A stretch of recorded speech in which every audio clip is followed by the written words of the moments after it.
ดีค่ะสวัสดีครับแล้วก็ยินดีต้อนรับทุกท่านนะครับเข้าสู่การแข่งขัน e-sport ของ 23rd SEA Games 2025 ในครั้งนี้นั่นเองนะครับตอนนี้คุณอยู่พวกเราทั้งสองคนครับผมนายโปจิครับยูกิเด็กยูค่ะเราสองคนขออนุญาตรับหน้าที่เป็นพิธีกรของการแข่งขัน e-sport นะคะของSEA Games ครั้งที่ 33 ในประเทศไทยในครั้งนี้ค่ะครับซึ่งสำหรับการแข่งขันของเราเนี่ยก็จะจัดขึ้นตั้งแต่วันนี้ไปจนถึงวันที่ 20 ธันวาคมนี้กันเลยทีเดียวนะครับกับการแข่งขัน SEA Games ซึ่งรอบนี้บอกเลยฮะว่าเชียร์ไทยในบ้านตัวเองโอ้มันก็จะแบบว่าตื่นเต้นลุ้นกันหน่อยนะคะเรียกได้ว่าครั้งนี้ค่ะเรามีนักกีฬาลงทำการแข่งขันเนี่ยค่อนข้างเยอะมากๆในส่วนของ e-sport เราเรียกได้ว่าก็ยังใหม่อยู่สำหรับSEA Games แต่ว่าก็ถูกจับตามองขึ้นเรื่อยๆเพราะว่านักกีฬาของเราเนี่ยอย่างที่ทุกคนทราบกันดีว่าก็ระดับโลกอยู่หลายเกมนะนี่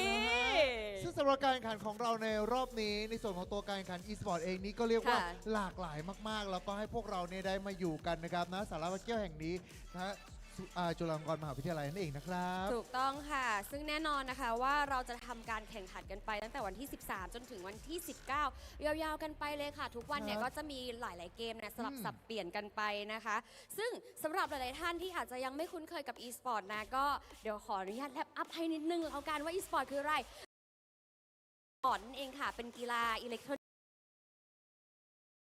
ส์บรรจุนะคะให้นำมาทำการแข่งขันกันในSEA Gamesลอยแล้วอย่างเป็นทางการด้วยและที่สำคัญคือในวันนี้เราจะมีสิ่งที่เรียกว่า demonstration match นั่นเองค่ะก็เราจะได้ดูนะคะว่าวันนี้เนี่ยเราจะทำการแข่งขันกันด้วยกีฬาอะไรเพราะว่าจริงๆแล้วต้องบอกเลยว่าเรามีหลายเกมทำการแข่งขันกันในSEA Gamesของครั้งนี้สำหรับ e-sportใช่ครับซึ่งสำหรับSEA Gamesของเราในครั้งนี้เองเนี่ยก็จะเป็นการแข่งขันนะครับในหลากหลายเกม e-sport กันนะฮะแล้วก็มีการชิงเหรียญทองกันถึง6เหรียญกันเลยทีเดียวนะครับผมโดยจะมาจาก4เกมหลักครับโดยสำหรับเกมแรกของเรานี่ก็คือจะเป็นเกม Mobile Legends แบ่งนั่นเองครับเป็นเกมแนว MOBA 5v5 ที่ได้รับความนิยมสูงสุดก็ว่าได้นะครับในภูมิภาคอาเซียนของพวกเราแล้วก็แต่ละทีมเนี่ยแต่ละประเทศก็จะมีการส่งทีมเพื่อเข้าร่วมการแข่งขันกันนะฮะแล้วก็มาลุ้นกันสิว่าใครกันที่เป็นหนึ่งในSEA Gamesของเราในครั้งนี้ซึ่งถือได้เลยว่า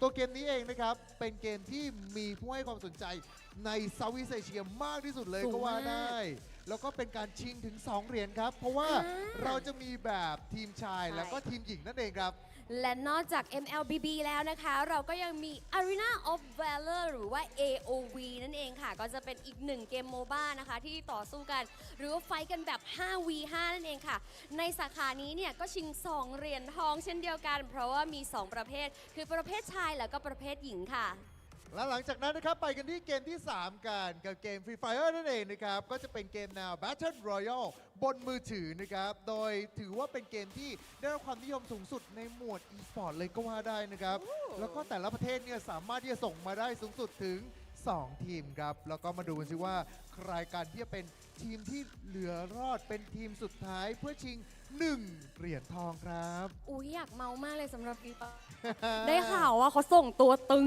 มานะตัวตึงแบบตึงสุดเลยเกมแบบนี้ผมเชื่อว่าสำหรับท่านผู้ชมของเราทุกท่านนี้ก็คือจะได้มันกันอย่างแน่นอนนะครับคาดหวังเหรียญได้ฉันกล้าพูดแบบนี้เลยแต่ยังไม่จบแค่นั้นค่ะเพราะว่าเรามีอีกหนึ่งเกมก็คือ FC Online หรือว่า EA Sport FC Online นั่นเองค่ะซึ่งต้องบอกว่าครั้งนี้เนี่ยเราทำการแข่งขันกันบนแพลตฟอร์ม PC นะคะเป็นการแข่งขันแบบ 1v1 ค่ะในสาขานี้ก็จะชิงอีก1เหรียญทองค่ะใช่แล้วครับแล้วก็สำหรับตัวนักกีฬานะครับที่จะร่วมแข่งขันในSEA Gamesได้เนี่ยก็จะมีเงื่อนไขต่างๆนะครับไม่ว่าจะเป็นทั้งเรื่องของอายุต้องมีอายุ16ปีขึ้นไปแล้วก็แต่ละประเทศเองก็สามารถที่จะส่งทีมเข้าสู่การแข่งขันได้นะครับก็อย่างทางฝั่งของ MLBB หรือว่า Mobile Legends แบงแล้วก็ AOV FC Online จะสามารถส่งได้1ทีมต่อเกมส่วน Free Fire สามารถส่งทีมได้ถึง2ทีมต่อประเทศครับซึ่งในลำดับถัดไปนะคะเดี๋ยวเราจะเริ่มทำการแข่งขันกันแล้วเพราะว่าอย่างที่บอกกันไปว่าเรามี demonstration match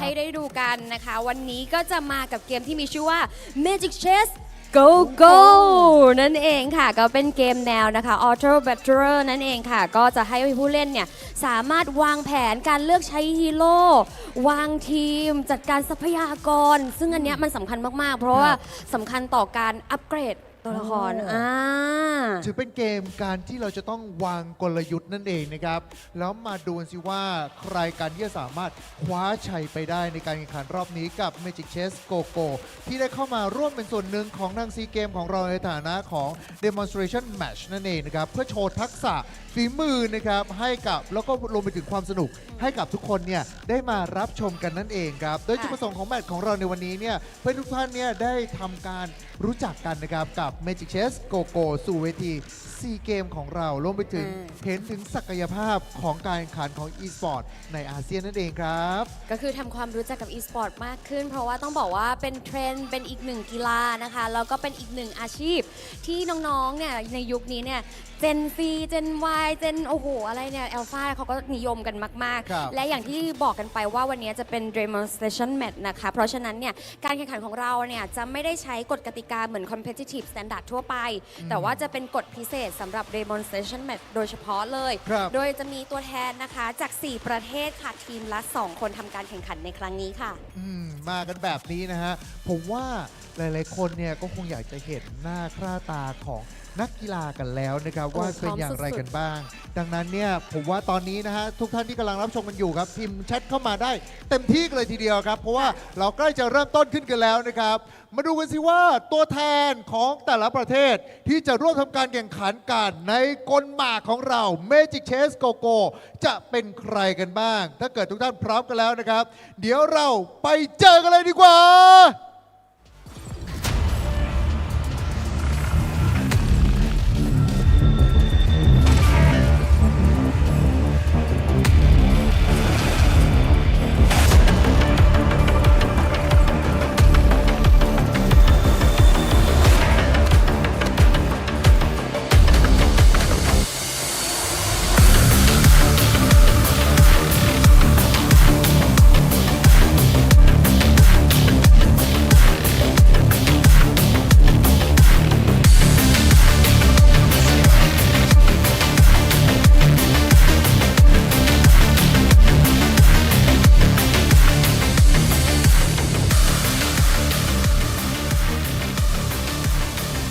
และนี่คือนักกีฬาตัวแทนจาก4ประเทศนั่นเองค่ะมาเจอกันเลยนะครับผมกับตัวแทนจากทางอินโดนีเซียมาเลเซียฟิลิปปินส์รวมไปถึงประเทศไทยเจ้าบ้านของพวกเรานั่นเองนะครับซึ่งต้องบอกว่านะคะเราอยากที่จะพูดคุยกับพวกเขากันซะหน่อยดีกว่ามารอบนี้ในเมื่อเราได้มาเจอกับนักกีฬาทั้งทีนะครับผมว่าเราต้องพูดคุยกันสักเล็กน้อยนะฮะเดี๋ยววันนี้เริ่มจากทีมอินโดก่อนเลยดีไหมคะมาเลยดีกว่านะครับผมกับทางฝั่งของทางอินโดนีเซียนะจะเป็นทางคุณอินะบูดิโอโนแล้วก็ทางคุณบัตติสุตานั่นเองนะครับโอเค first thing first welcome to Thailand we would like to selamat datang we would like to know how you feeling right now as a Indonesia representative I'm grateful and be happy to be here because not everyone can be here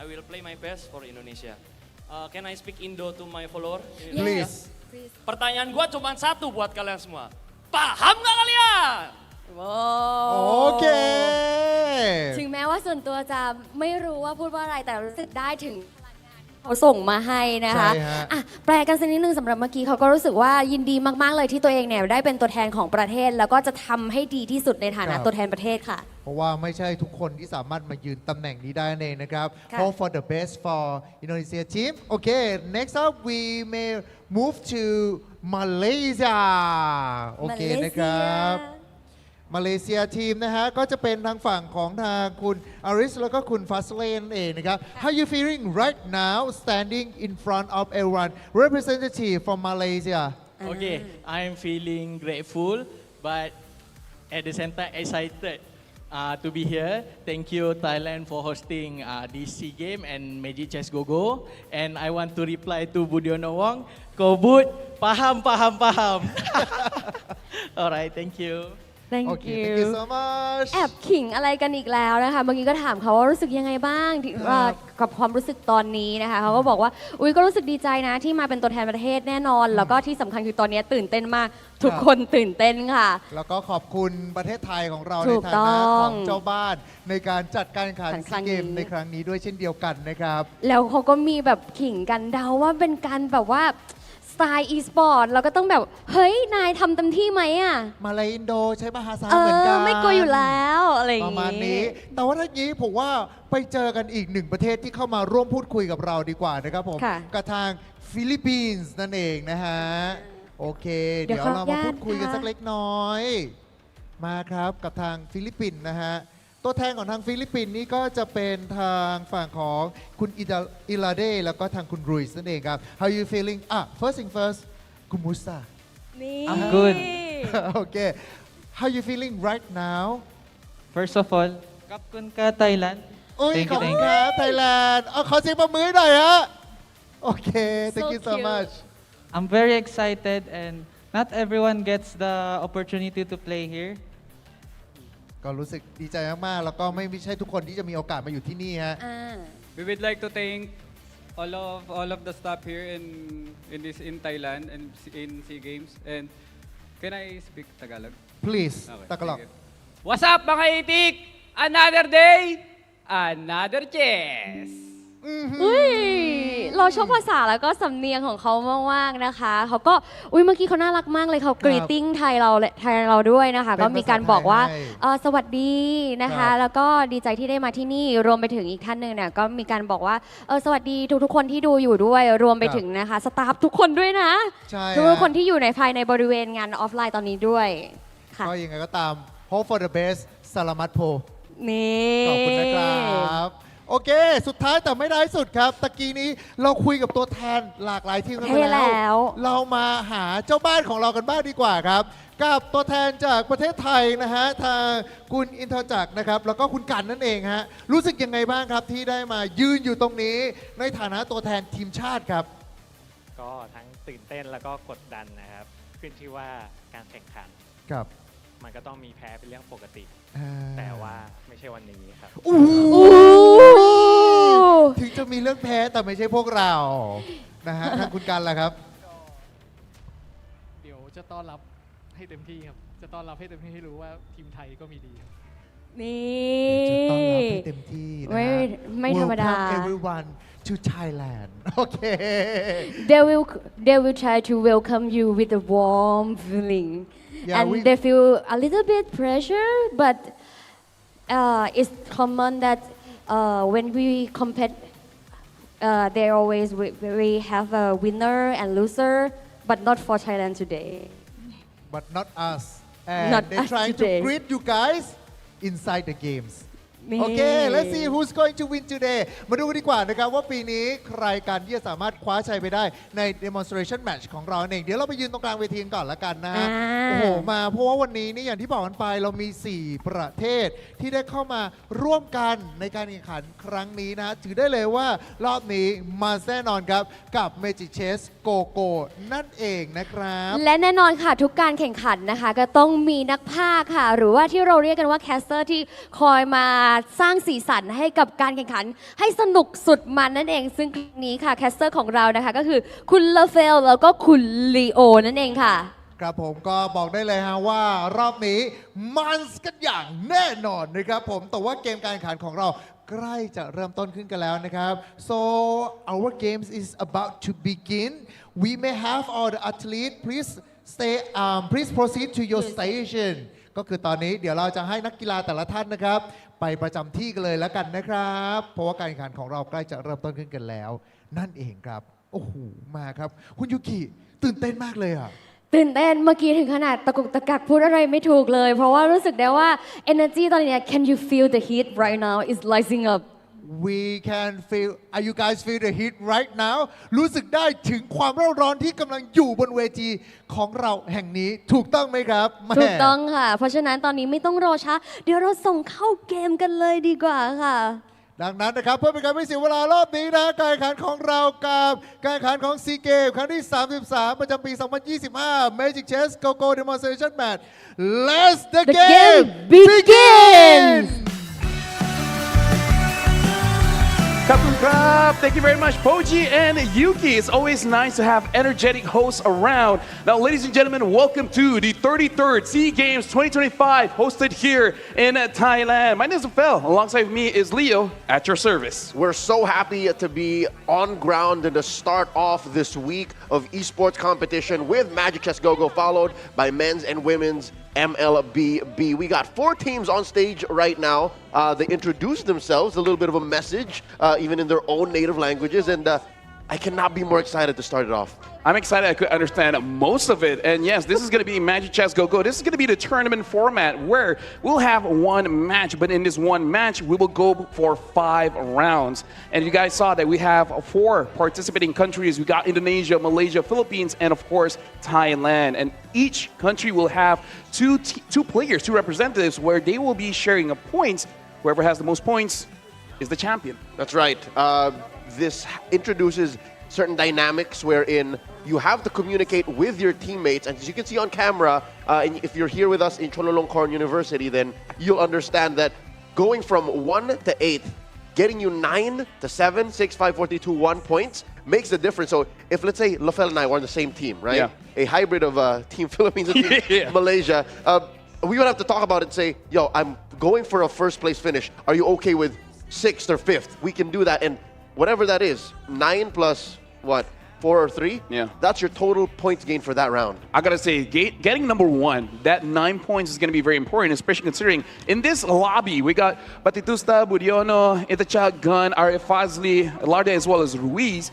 These are well-known names inside Magic Chess Go-Go community, where we even saw part of their message on stage was addressing their known audience. And especially coming in from Malaysia, RF as well as Fazli, I've been seeing them a lot on streams, and Batistusta and Budiono, a lot of their commentary as well, going all around the social media. I love how this spread of 8 talented athletes and aspiring MCGG icons are a combination of former MLBB athletes, commentators, and just people who focus their love on MCGG. By the way, follow us on Facebook. Socials are coming up right now. We're trying to hit an MCGG Facebook milestone. Scan the QR code to be a part of this. There are prizes to be won when you interact online.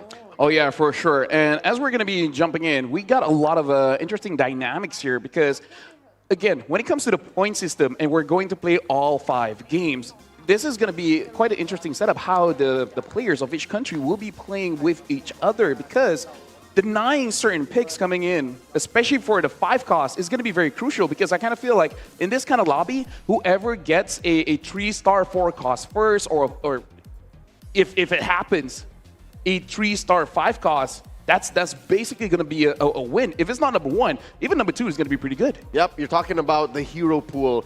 This game is an auto battler, and mainly games are won and lost off of what the pool gives you.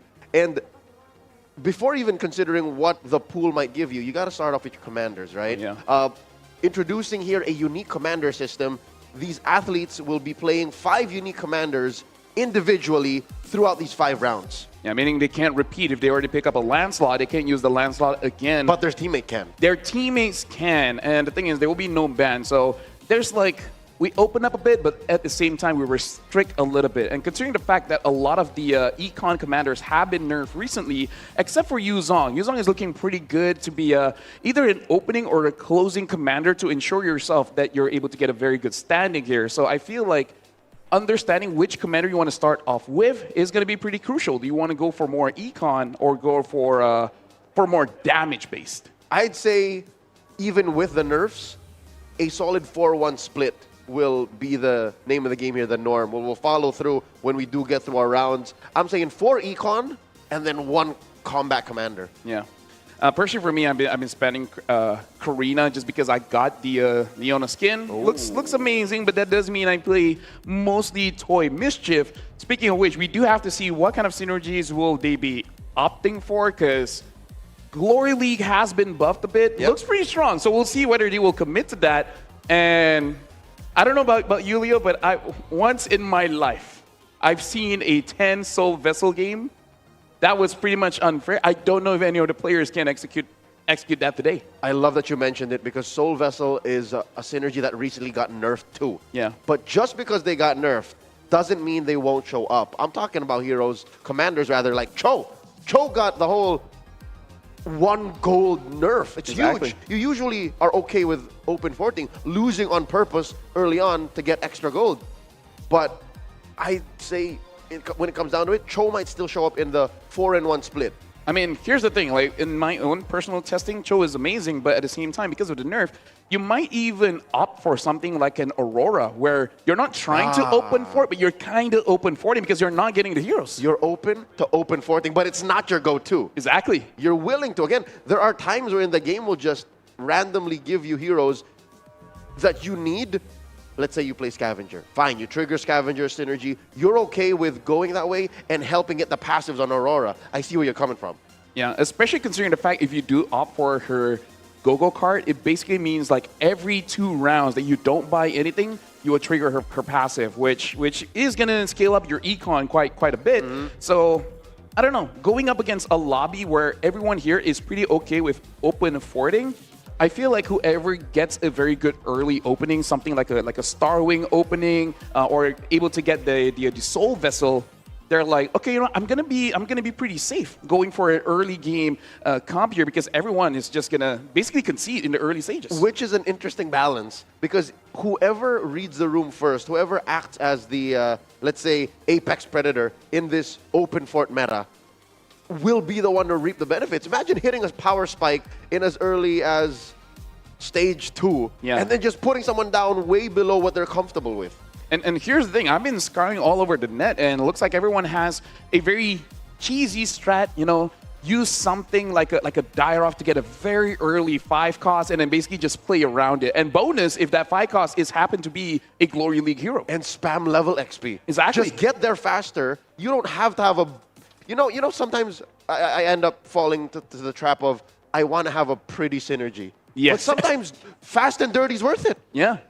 So we'll be seeing, like, when it comes to the strategies here, the players are pretty comfortable with buying and selling all the time, just to make sure that their econ is hovering around 20 or hovering around 10. But and I feel XP, pow! It's like all of a sudden they're at crazy power levels and then just subbing things out. It makes it pretty difficult for you to scour each of your opponents. At 1 second you see they're going for this, the other second they already changed it up. And that is what's lethal. We're talking about mid-game, early-game power spikes.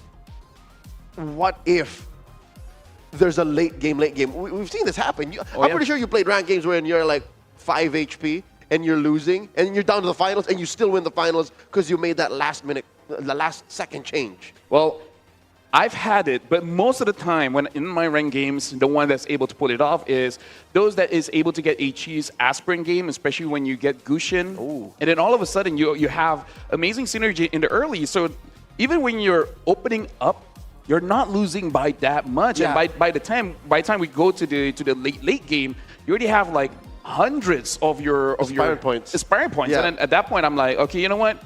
I'm aiming for second place anyways. It's fine. I get top 4, I'm happy. If this extra hybrid damage doesn't work out, that's fine. I still got my rank star. And in this case, I still got my 7 points. Which, again, in some cases, if you consistently place second or third compared to that one team that just got that 1 win, then it might work out. Speaking of which, like for this time, I do want to see what is going to be the pocket meta here for SEA Games 33rd here in Thailand, because a lot of very famous compositions coming in from before, like Metro Zero, Stargazer Mages, has been nerfed a bit here and there. They're still pretty strong, don't get me wrong, but a lot more people are opting for like KOF, Starwing, and you know, and like playing Glory League, especially because we've seen Glory League getting buffed quite a lot. And to be fair, it is 6th Glory League, which is not easy to pull off. But hey, if you do pull off, higher chance for you to win. Yeah, I'm not looking forward to KOF. I'm expecting to see... I like and annoyed with Cho.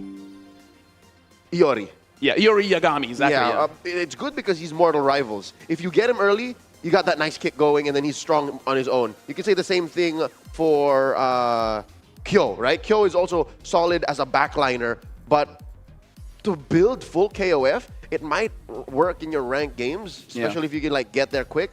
But I'm not expecting to see that here. I feel like it's not going to be, as we're looking for, the pocket meta in SEA Games. Yeah, personally for me, the meta that I really like is just playing around Glory League, but I don't usually go all 6. Sometimes I just stick with 4 because I really like having Claude or Granger as my carry. Between the two, I do prefer the Claude a little bit because more often than not, the Claude is able to dodge out pretty clutch ults, you know, able to dodge like a Kadita, making sure that, especially if you do have that Winter Crown with the Truncheon, the Claude will be able to survive long enough and able to clutch it out. So personally for me, I love Glory League games. Don't know whether the teams will be playing around it though. Yep, solid if you could get that carry Claude and then slap other emblems on it. Yeah, yeah. So emblem-specific or emblems... Like Bruiser. Yep, emblem-centric strats, commanders, if you can end up with the go-go cards that way, should help if you get your hands on Glory League. This is maybe only secondary to being the KOF season. It's also the Glory League season. Yeah. But again, like for the Glory League, this is going to be pretty interesting if the players are able to play around it, because it really does depend, and I really feel like the players, they have their own preference. Like, for example, if Akai is your Glory League hero, do you want to play around it? And if you do you want to play around Scavenger, or do you want to play around the Toy Mischief? If you end up with Akai in Glory League, yes. Exactly, because I kind of feel like, personally for me, if I see Benedetta, I'm like, okay, I'm going to go for it. If I see Harley, I'm going to go with it, because I do like Starwing, I do like Fighter, so it is a personal preference, but yeah, I feel like for the Glory League, it really does depend who is the 5 costs. Yeah, which is something that you see early on. So the opening decisions, which is why I think MCGG is such a cool game, which is why I really like it, is it's a string of significant decisions that you make as soon as the game starts. But if you want to play it light and loose, you can as well. It's a beautiful, easy to learn, hard to master kind of system.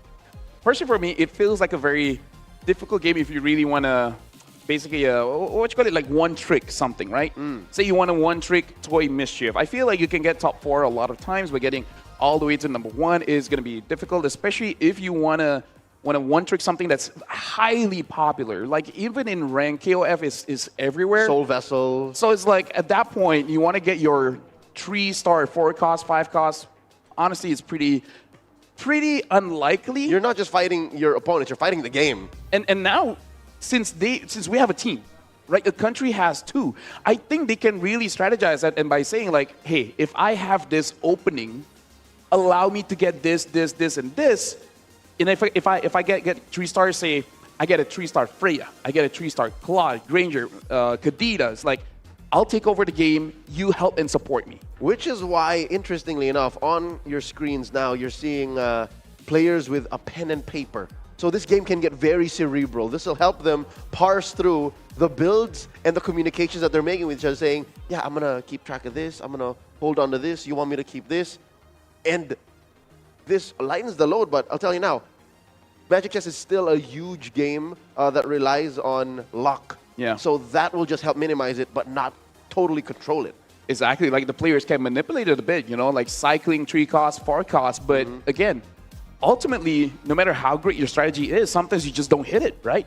Sometimes you're just 1 unit away and it never comes your way. And then eventually you'll get eliminated by the time everyone else has hit their power spike. So it is definitely something very, very dangerous, considering the fact that our lobby is very flexible in terms of never understanding this is your opening. It will never be the same after 2-3 rounds. Which can get overwhelming. Not to mention how this as a sport involves not just massive mental gymnastics, juggling all of these factors, all of the possibilities, but even mechanically speaking, I'll tell you now, in other genres such as real-time strategy games, right? There's such a thing called as APM, actions per minute. You also have to count actions per minute in Magic Chess, the speed at which you sell, buy, move around. You're not just playing with your pool. You also have to fix your layout, the possible matchup that you have to fix the layout to. You're dodging that built-up saber. You know what I mean? Like there's things that you have to rely on your mechanics more than your mental. Yeah, honestly, I've been watching their streams, the way that they do their rotations, right? Selling a 2-star, swapping it for a 1-star, and then just basically trying to hope you get that final unit. And then once you get that final unit, sometimes it does disrupt your board a bit, and then you have to rearrange it, especially when you understand whether your opponent is going to be more left-heavy or right-heavy, or whatever they're placing the Harley, that's also something that you have to consider. Units like the Harley, which can go at the edge of your screen and get onto your carry, it is a lot that you have to micromanage. So yeah, I do agree with you. There is mechanics in the terms of the speed that you're moving around the board. Yep. It's just a matter of time before we get started. We will see that in action. But for now, I think we need to take a quick moment to get things started. Yeah, we're going to go for a quick break. But after we return, we will be starting the first game of Magic Chess Go-Go.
I said it's going to be a quick break. I wasn't joking, because it looks like everyone has gotten ready. Everyone has gotten comfortable. Welcome back. My name is Ophel. Alongside with me is Leo. You guys are watching the 33rd SEA Games here, hosted in Thailand, where we'll be doing a Magic Chess Go-Go demonstration match. 1 match, 5 games.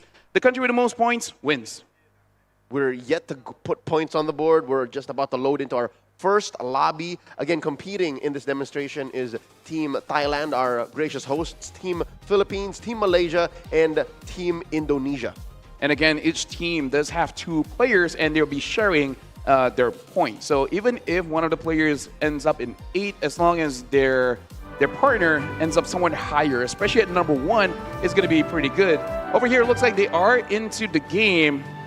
And looking at the commanders here, actually quite a good spread. A lot of Chos, Popol and Koopa, Gushin, Paquito, and looks like a 1-1 as well. So a good mix of having Econ, having an early emblem, as well as just damage with the 1-1. Looking at the spread, it's still a majority Econ. So we are on meta. We're reading it right. Here we have eyes on Batistuta.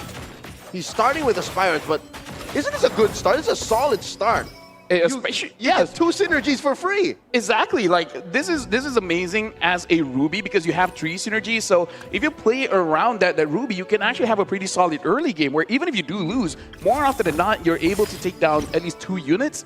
So you won't be losing that much. Ooh, looking at the early game spread here, 2 Soul Vessels, Fazli and Budiono going for it. Hey, again, we mentioned it got nerfed. Check your events tab in game. You'll see that. But if you can get a quick 6 synergy, hell, you even get the elusive 8 to 10 synergy Soul Vessel, it could still work. Hey, if you're able to do that, then you deserve to win, am I right? But looking at the match here, looks like in terms of how the board is looking like, this is pretty impressive at round 1, stage 2. Yeah, multiple synergies already. Exactly. Glory League, Toy Mischief, Bruiser, even the Dauntless. Ilardi, this is one of the best openings that you can ask for. I was going to say, Lafel, you're in love with Ilardi's opener. Like, this is a spread of synergies that you're so comfortable with playing in ranked. I would do the same. Yeah, I would do the same, and if I get a Toy Mischief early, I'm definitely going to go for it. So opening up pretty strong here, and looks like already buying quite a lot of units, probably still playing around and already getting a 2-star Jawhead. The thing is, I didn't get a peek as to if Ilardi had already used Gushun's skill. Is he slapping extra synergies already this early on, at least the first trigger, to get that far? Or is he holding on to it? Because if he is holding on to the 2 triggers, then he's yet to get more. Yeah, that's insane, because once you do actually trigger the Gushin skill, you will get gold. And at that point, it's very easy for you to maintain your interest. Speaking of which, right now we do see Fazli here playing Soul Vessel opening, as well as having that Toy Mischief. Talk about getting a very strong opener here. like either toy mission or soul vessel is already pretty strong. You get both. What impresses me the most is he got his hands on the Aulus already. So having Toy Mischief, sure, easy on Uranus, easy on Jawhead early, but he got the Aulus. So I think that was a key here to him winning that opening round. Here we see Ruiz doing pretty good as well. Two of the three left at 100 are from Team Philippines. And I gotta say, you gotta be careful of Fuzzy here because he is using that Popol and Koopa. If you're not, you know, maintaining a good row of heroes, you might actually give one of your higher costs towards that Popol and Koopa. So it is something that you do have to manage pretty well. And if Fuzzy is positioning one side of the map, no matter what, he will be getting a front line. Looking at the board on Intachak of Team Indonesia. Thailand. Of Thailand, rather. I'm not sure how to feel about this.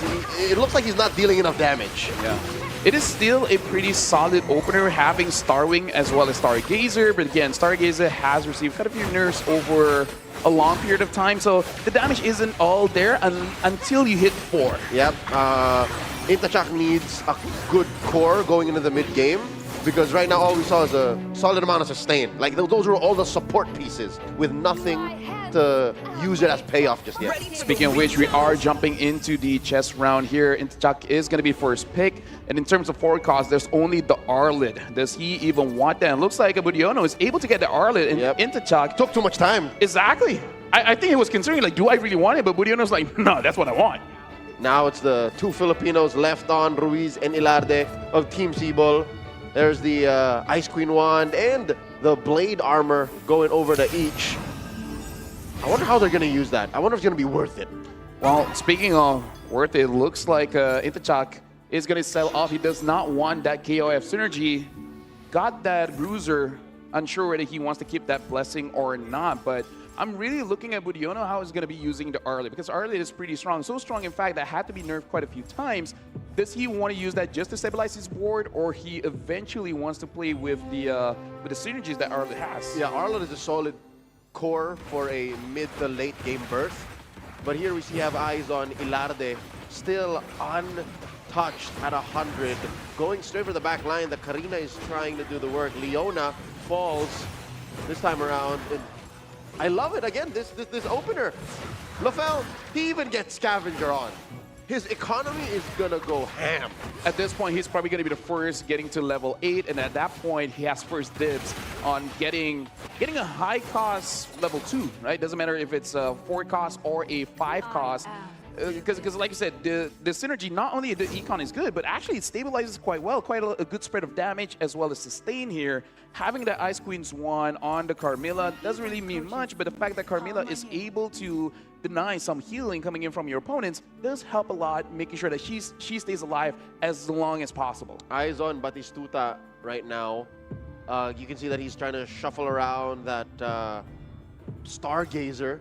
Has yet to put it on anybody. Currently playing with a core Aulus. Let's see how it fares against Intachak. I would say Aulus is still one of those 3 costs that is worth investing in. Of course, you would prefer a Freya, but at stage 2, I think it's actually pretty good. The fact that you're able to get a 2-star 3 cost here. And now even with the Arlid, man. Yep. Especially with the Arlid. Yeah. So this is becoming problematic for Intachak. The same symptoms still persist from when we last checked in on him. This right here is Fazli. Oh no, Fazli 2v1. But again, I kind of feel like it's completely fine, especially because only a Soul Minotaur is there, so he's not going to be taking too much damage. Now we are jumping into creep round, so we got to see what are the go-go cards that the team is going. It looks like I wants more re-rolls here, and Ladder and Gun. They want to make sure that when they do have the synergy, it's going to be looking good. Fuzzy getting that thick blood. So eventually, as the game, as the round progresses, his damage will continuously get better. It looks like Intachak might be going for more mana-based hero. So a good spread here where some are focusing on that synergy and some are just want a little bit more econ, considering just more refreshes on the round. Yep, Budiono going for some items there. So, good question to pose. Do you focus on equipment on your cores or just building up stars on the heroes that you have? So here's a little bit of a quick break from the actual competition, the creep round. Again, items getting Blessing activated here. on board, Beyond the Clouds. Beyond the Clouds is one of those core-centric synergies. So damage will be coming through good for Fazli now. Yeah, it's going to be good if you have one really reliable carry, because Beyond the Clouds, it really depends on what ultimately is going to be your 4 or 5 cost. So I feel like it's a very good way for you to ramp up by getting those stacks as early as possible, but then you always got to transition to have that one amazing carry. The question really is, what's the carry going to be looking like? Budiono now, he still has that aspirin, but only 20 points here in the aspirin points, so not a lot. Probably not going to be investing too much on it. Budiono looking good, happy with the turnout. Safe to say this core Arlet is working right now. Yeah, getting War Axe on Arlet quite early. Already looking pretty good, as well as the anti-Cures. Looking at the spread here, Batistuta is looking pretty good. Looks like the leader here. Painful. We just witnessed Ilarde take damage from Ruiz. 2 of Team Philippines athletes bump into each other. I'm not so sure if they could have communicated that better. I mean, like, my bad, dude, but one of us has to go down, right? One of us has to take damage. I mean, minimum, right? Like, there was 2 heroes left. Yeah. Wait, yeah. So that's fine. Could have been worse. Batistuta is number 1, is the lobby leader here, and looks like basically everyone except for Fazli is at level 7. Fazli is ahead with level 8, probably just reselling every single unit that he gets. So in terms of synergy, looks like Fazli was the one that's able to access that forward cost more reliably. And looks like there is a Valentina for Gun. I'm unsure if you want to play around that. Oh, Gun doing well against Ilarde for now. This is Thailand versus the Philippines. Look at that huge jawhead. He's holding the front lines. And Gun gets it. Oh man, it's back-to-back, not looking good for Ilarde. Yeah. One of the amazing times for having a 1-1 commander, basically stabilizing no matter what kind of synergy that you have at stage 2.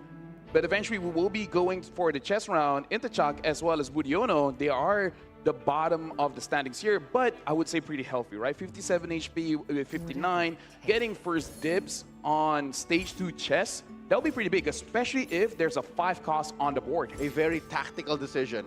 Hopefully it does not bite them in the behind, specifically for Intachak, because Intachak did not have a great early game. Yeah. So going into stage 3, he's going to want to hit that power spike. Speaking of which, Batistuta has a pretty wide spread here, playing with Weapon Master, Mage, Shadow Cell, as well as the Toy Mischief.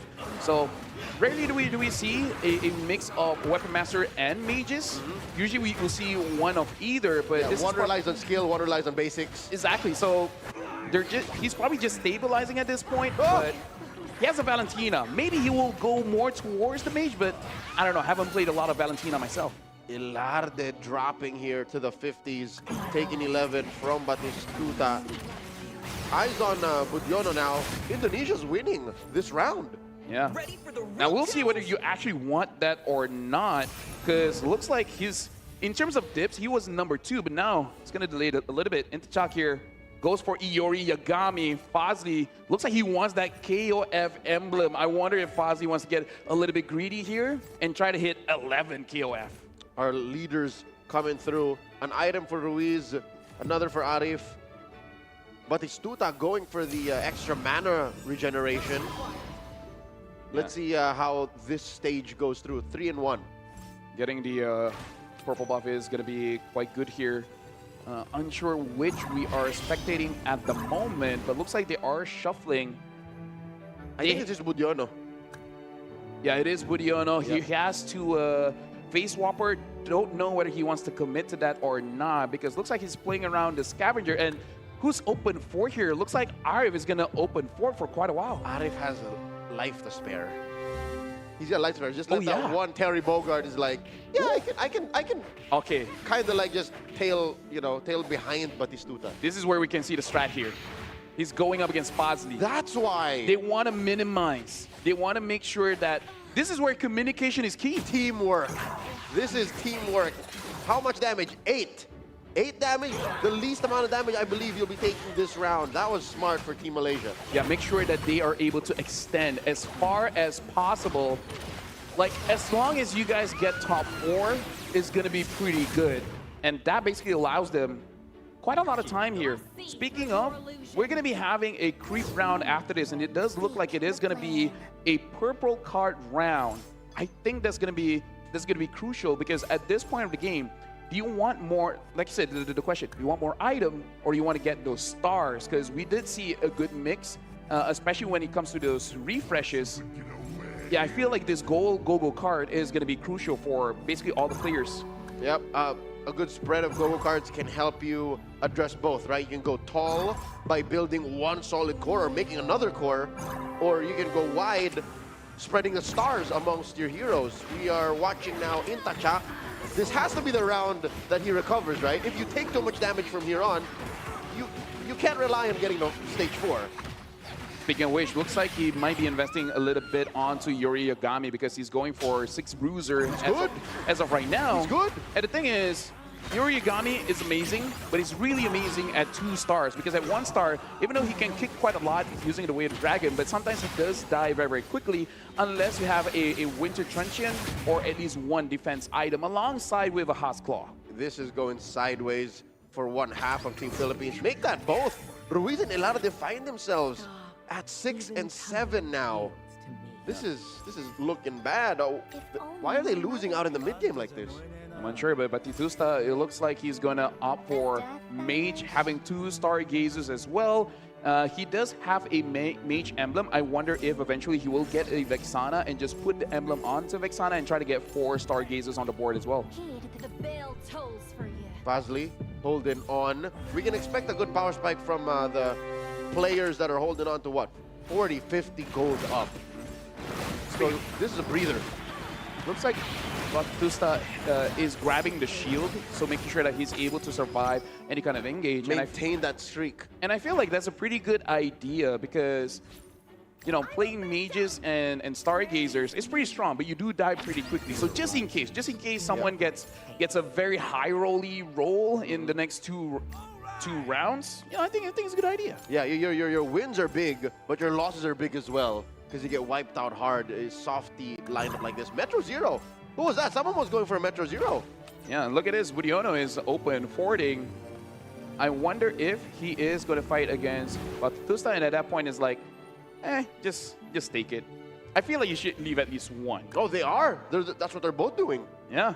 So good communication coming in from both, making sure that neither are, you know, they're being fair. Yep, it's the Indonesia versus Indonesia match. They just both sit on it. No damage taken from either. But now we're watching the action between Thailand. They didn't talk. Or they did talk, and they're like, eh.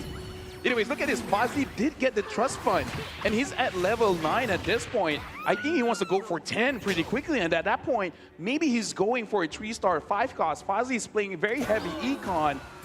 Trust fund at this point is going to be insane. Speaking of which, he is level 9. Ilarde is level 10. Oh, Ilarde suffers another loss at the hands of Fazli's core Kadira. So Ilarde here at 21, I'd give him like 2 losses left.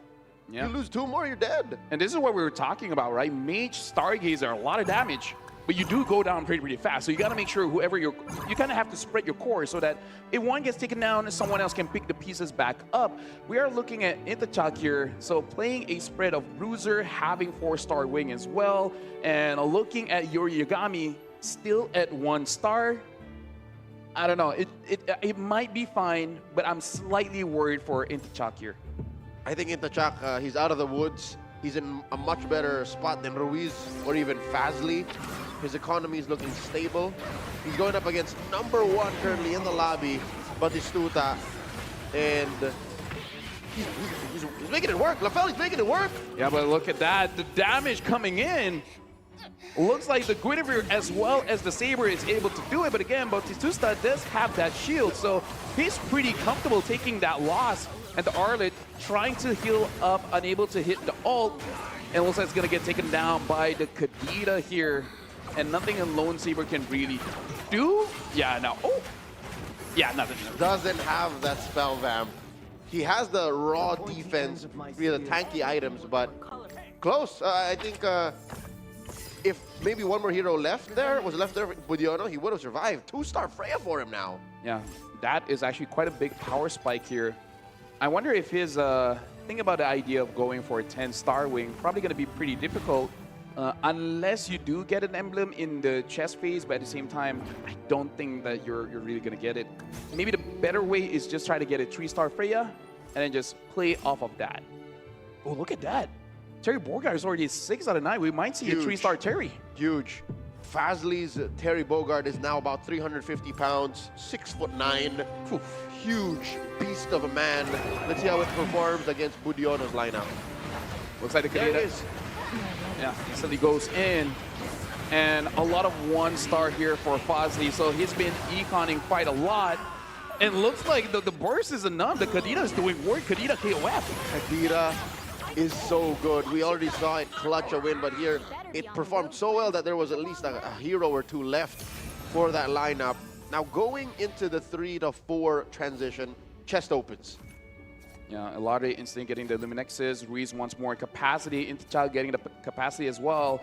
Arif, does he want the items or does he want the X-Boreal Kai? Looks like he's going for the Weapon Master. Probably denying it away from the rest of the crowd here.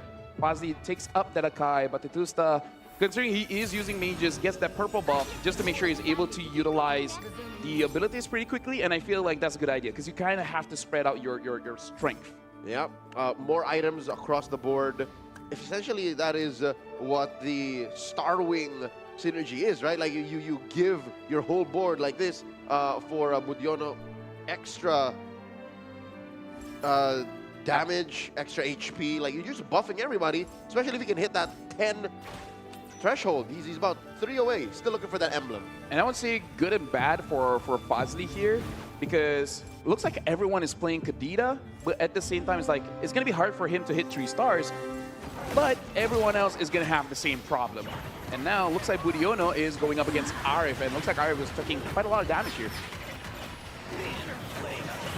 The Akaido is looking pretty solid, and either way, Arif, this Irithel is untouched, and the Irithel is carrying like crazy, going up against the Matilda. Nothing she can do. And it's not even like an optimally built Irithel. It's playing with Claw's Theft device. So he can kind of roll into less ideal items, but he got that Blade of Despair, so he's fine. Arif now does have the 2-star Akai, Budiono having a 2-star as well. We're looking at the board here for Fazli. Again, 9. It looks like he's been, I would say, cycling quite fast. He only has 4. He got it. But he's got a 3-star Terry, and now the items are on him. It's a core Terry. But I gotta say, the KOF Kadena still you gotta be careful of. But at this point, he's basically putting her there to die. And there you go, Gun sees that Fazli does have that 3-star Terry. And Ilarde has fallen. That is 1 point for Team Philippines. It's just Ruiz left to try and survive the scraps. We got eyes on him now. This is a marksman-heavy lineup. No big commitment to any synergies just yet, and he's gonna fall as well. Yeah, and look at this. Looks like the death animation is gonna hit onto Ruiz. A Cho commander here winning it out, and looks like Ruiz will be the second one taken out. And all that while, Intachak took 15 damage, so Intachak might be able to afford only 1 more loss. After that, it's over. I'd say no. 1 more loss and he's out. Yeah, exactly. We're at stage 4. Yeah. This is difficult. Team Philippines, quick tally, has scored 3 points and are completely out of the Game 1 lobby. Looking at what's left in the 5-cost pool, still a lot left in. Yeah, basically, like, I feel no like... one has any of, like, 2-star 5-cost yet. No, I believe Akai, it might be Arif. Arif might have that 2-star Akai, and there's 6 more in the pool. So there is an opportunity for him to get up to 3. Budiono only has 1 Freya, so not going to be looking good here. Speaking of which, Intachak finally get that 6 Starwing, 6 Bruiser lineup. We're going to see how this carries out because I'm looking at Yori Yagami still at 1 star. He does have 1 copy and 1 copy of the Harley as well. And finally gets that 2-star Yori Yagami.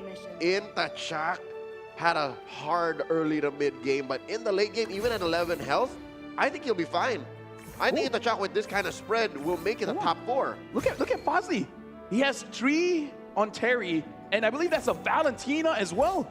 He has 3-star forecast, 2 of them. Everyone else is 1, but With 8 max synergies and Metro Zero online. this is a pretty scary 4. He's going up against Budiono. Budiono having 32 health, might be able to survive, but look at that. Arlet gets picked up for Fozzie. Fozzie goes in, and it looks like a 3-star Arlet. Can the Arlet carry this one? Because look at that, the Terry Bogard is still able to survive, and all the while, Valentina dealing 3 damage. Gun has been eliminated, and looks like Budiono taking quite a lot of damage, 10 HP left. 22, given the 4 heroes left. Fazli is firing off on all cylinders.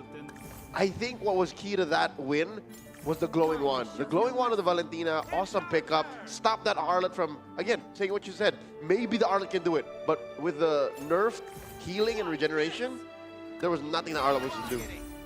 And again, 2 forecast 3 stars. And he's gonna get stronger after this, right? So Budiono at 10 HP, Intachak at 11.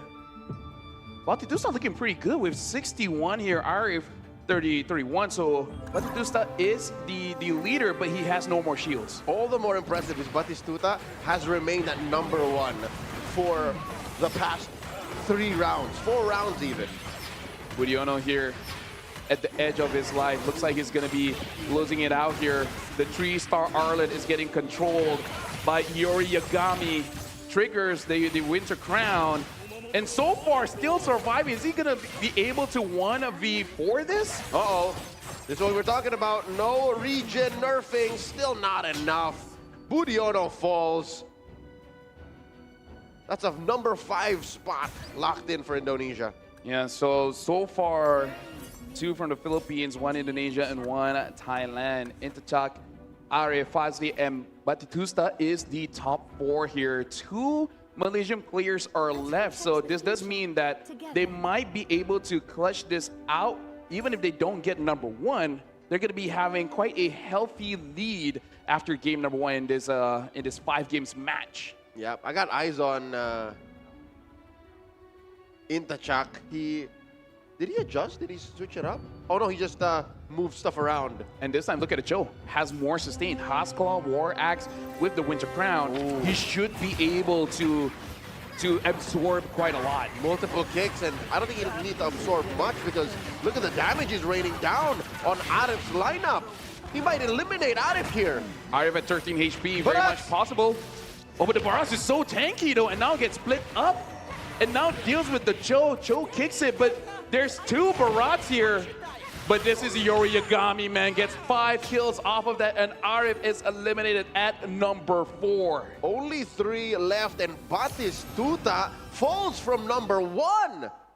Yeah, as we're about to see the start of the chess round. Possibly the final chess. Possibly, man, because everyone is at pretty low HP. Batistuta, as the leader of the lobby, we did see him lose, like basically having a lose streak here.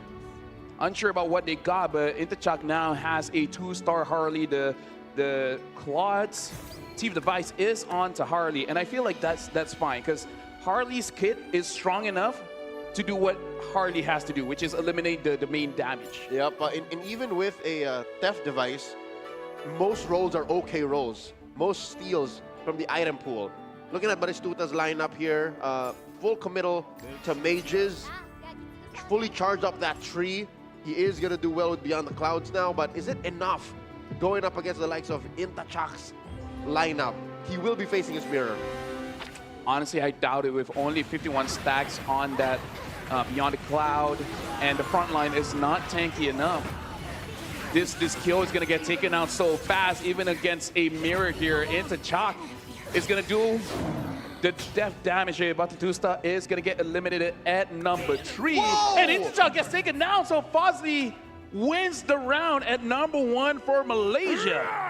Malaysia closing off game 1 with a 1st and 4th place finish.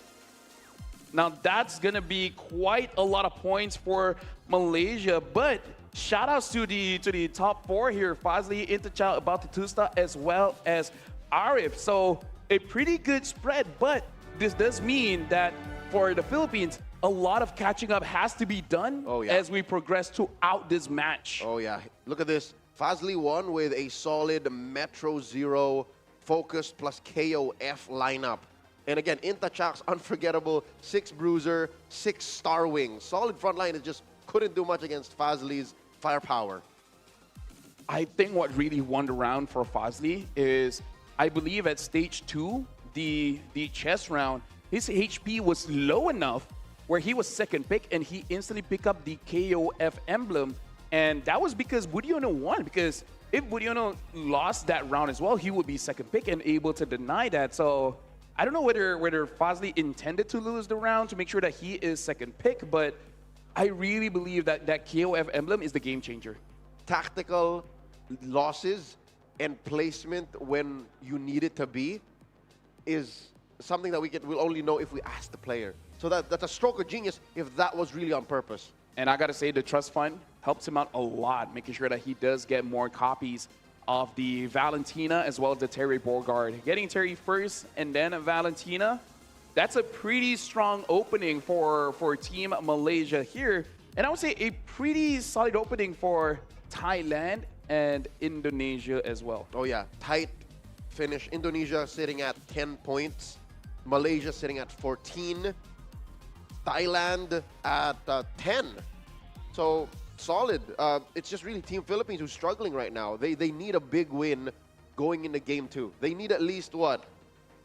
A first and third or something like that to really be in the running. Yep, quick maths. But now we're seeing it on screen. 14 for Malaysia, Thailand, and Indonesia both having 10 here. Philippines at 3. So Malaysia starting off pretty strong, but having 5 games, they gotta be consistent. I feel like if they get 2 more games where they're both top 4, and high chances they can go away with the lead. But we did see an amazing play coming in from Intachak, which is he's been at the bottom of the lobby for quite a while. But then once he completes the Bruiser and Star Wing comp, able to launch all the way to second place. So a pretty good comeback coming in from Intachak. Yep, that was stage 1, 2, and 3, bottom. And then stage 4, he was nigh unstoppable. And I gotta say, that's a good way to open up the MCGG demonstration match. We will be going for a short break, but after we return, we will be jumping in to the second game of Magic Chess Go Go.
first game being taken handily by Team Malaysia. Fazli was able to get together an oldie but a goodie, Metro Zero, KOF, plus what was that, a total of 8 or almost, did he get 10? I mean, Active synergies. we saw it, we didn't scroll down, but he had a 3-star Terry Bogard, a 3-star Valentina as well, looking pretty strong. The Valentina as well getting that KOF emblem is amazing. Speaking of which, we have finished the first game. After this is going to be the second one, which, by the way, if you guys just tuned in, this is the Magic Chess Go-Go demonstration match where we only have one match. But in this one match, we do have 5 games. Make sure you guys follow the MCGG Facebook as well. A lot of goodies will be there, especially if you log in and you check your inbox. More information there. Speaking of which, we got to tally up the points because as of right now, Malaysia is standing at the top with 14 points, but Thailand and Indonesia tying it with 10, and the Philippines got 3, where the 2 members got eliminated at the early stage of the game. Yep. But again, there are 5 games. There's more games where they can get a comeback. Literally 8th and 7th. Some would say too soon that Team Philippines fell. Must be tough going into game 2, but if they have a mid-game berth in game 2, 3, 4, 5 should be fine. Again, this is the early game. Literally, we're in, I wouldn't even call game 1 like stage 1 or 2 in Magic Chess terms. I'd call game 1 maybe a painful creep round. Exactly. And the thing is, we got to pay attention to the commanders as well, Yes. because Fazli opened up with a Popol and Kupa, which no one else used in that game. Not as meta.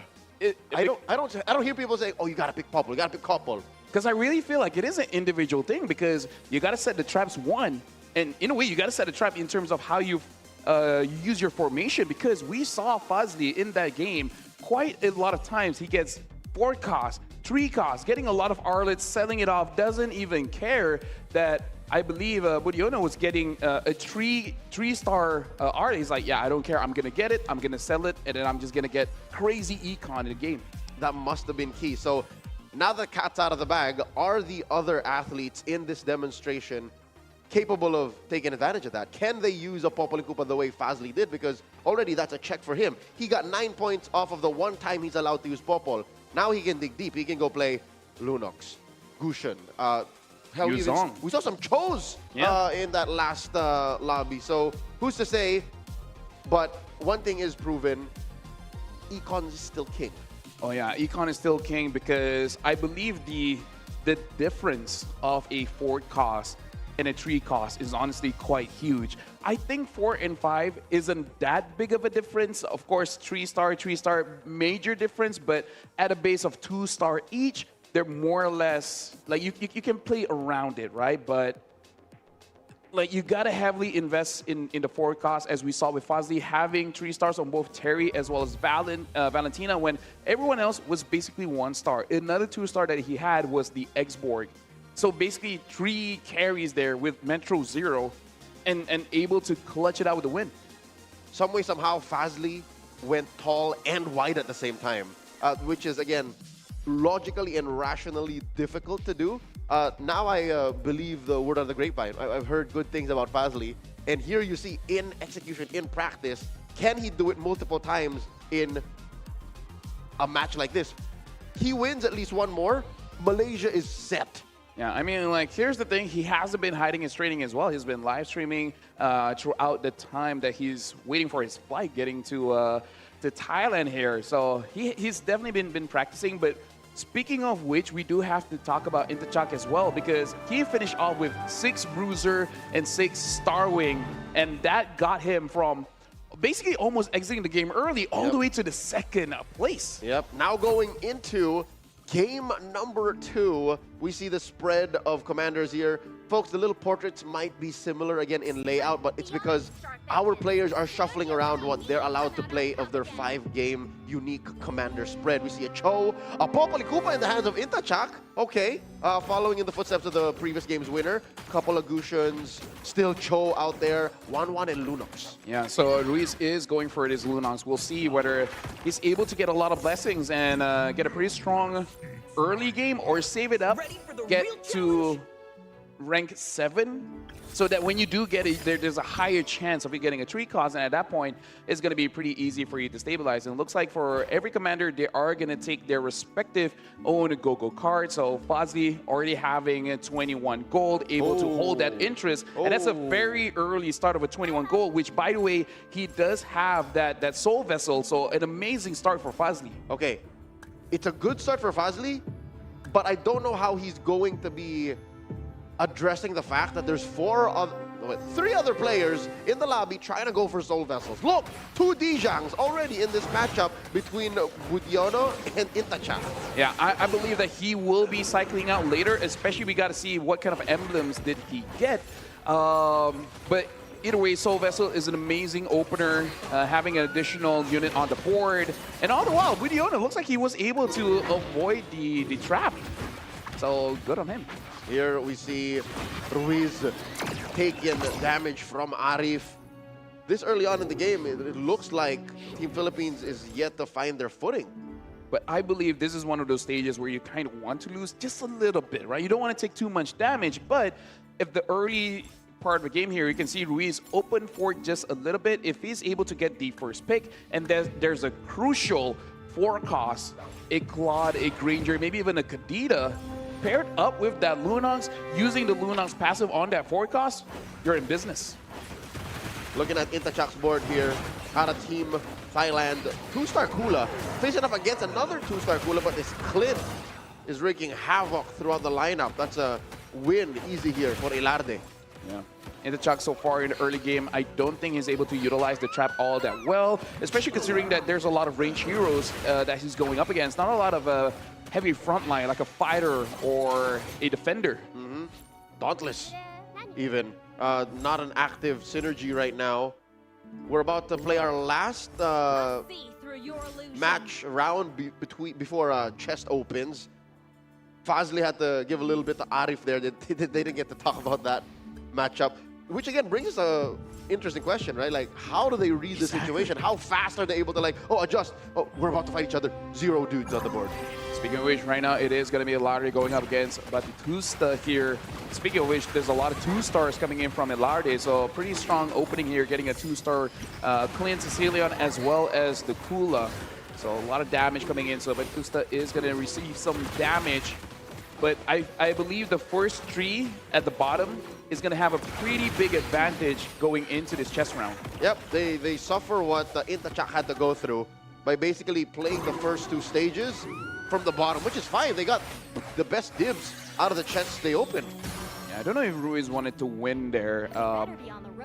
We got to see. He is right now number 4, so it's going to be a 4th pick, and we see a Claude, a Terry Borgard, and a Barras. Intachak goes straight for the Barras. Doesn't even think about it. Gun gets the Terry, and now Batistusta gets the Claude. And this is where you're really rewarded, and that's why I was like, I think Ruiz did not want to win that round, because if he didn't, he could have gotten any of the 4 costs. Yep, Ruiz, I think, calculated to a point where the margin of error was so small, he still ended up winning with just 1 unit, henceforth putting him at 4th.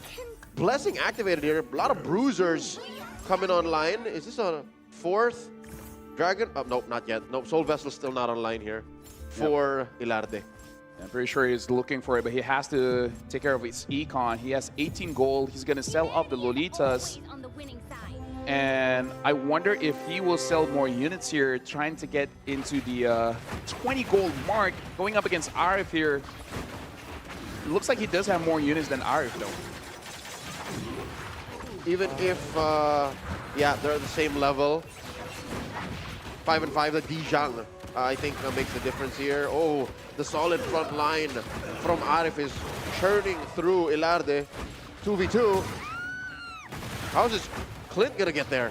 I mean, he might make it work. He might actually get it. He does have the War Axe, so sustaining quite a bit. Gets 3 kills, gets 4. Ilarde still maintaining the win streak with a 4 win streak here. Able to survive the econ. Okay, we're not out of the woods just yet for Team Philippines. Again, they scored a measly 3 points out of the first game. They need to repair the situation they find themselves in. Looking at Fazli, another Soul Vessel holder. And is he doing... Lafel, tell me he's not going for Metro Zero again. I think he's thinking about it because if you see the piece there, he does have that mage blessing, right? So there is an opportunity where you can go wide or tall, and I think he's still thinking about the chances, looking at the rest of the board and thinking forward, what is going to be contested? Is it going to be safe for him to go tall, or is it better just to go wide?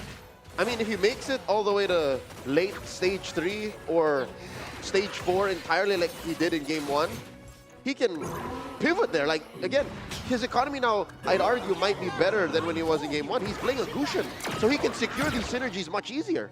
The fact that he's maintaining his win streak at 100 HP, the world is your oyster, man. Now we're going for the second go-go card. And it looks like Adalah is getting as much forecast as they can. It looks like Fazli might actually go for a Stargazer here, because so he will be able to repair his economy.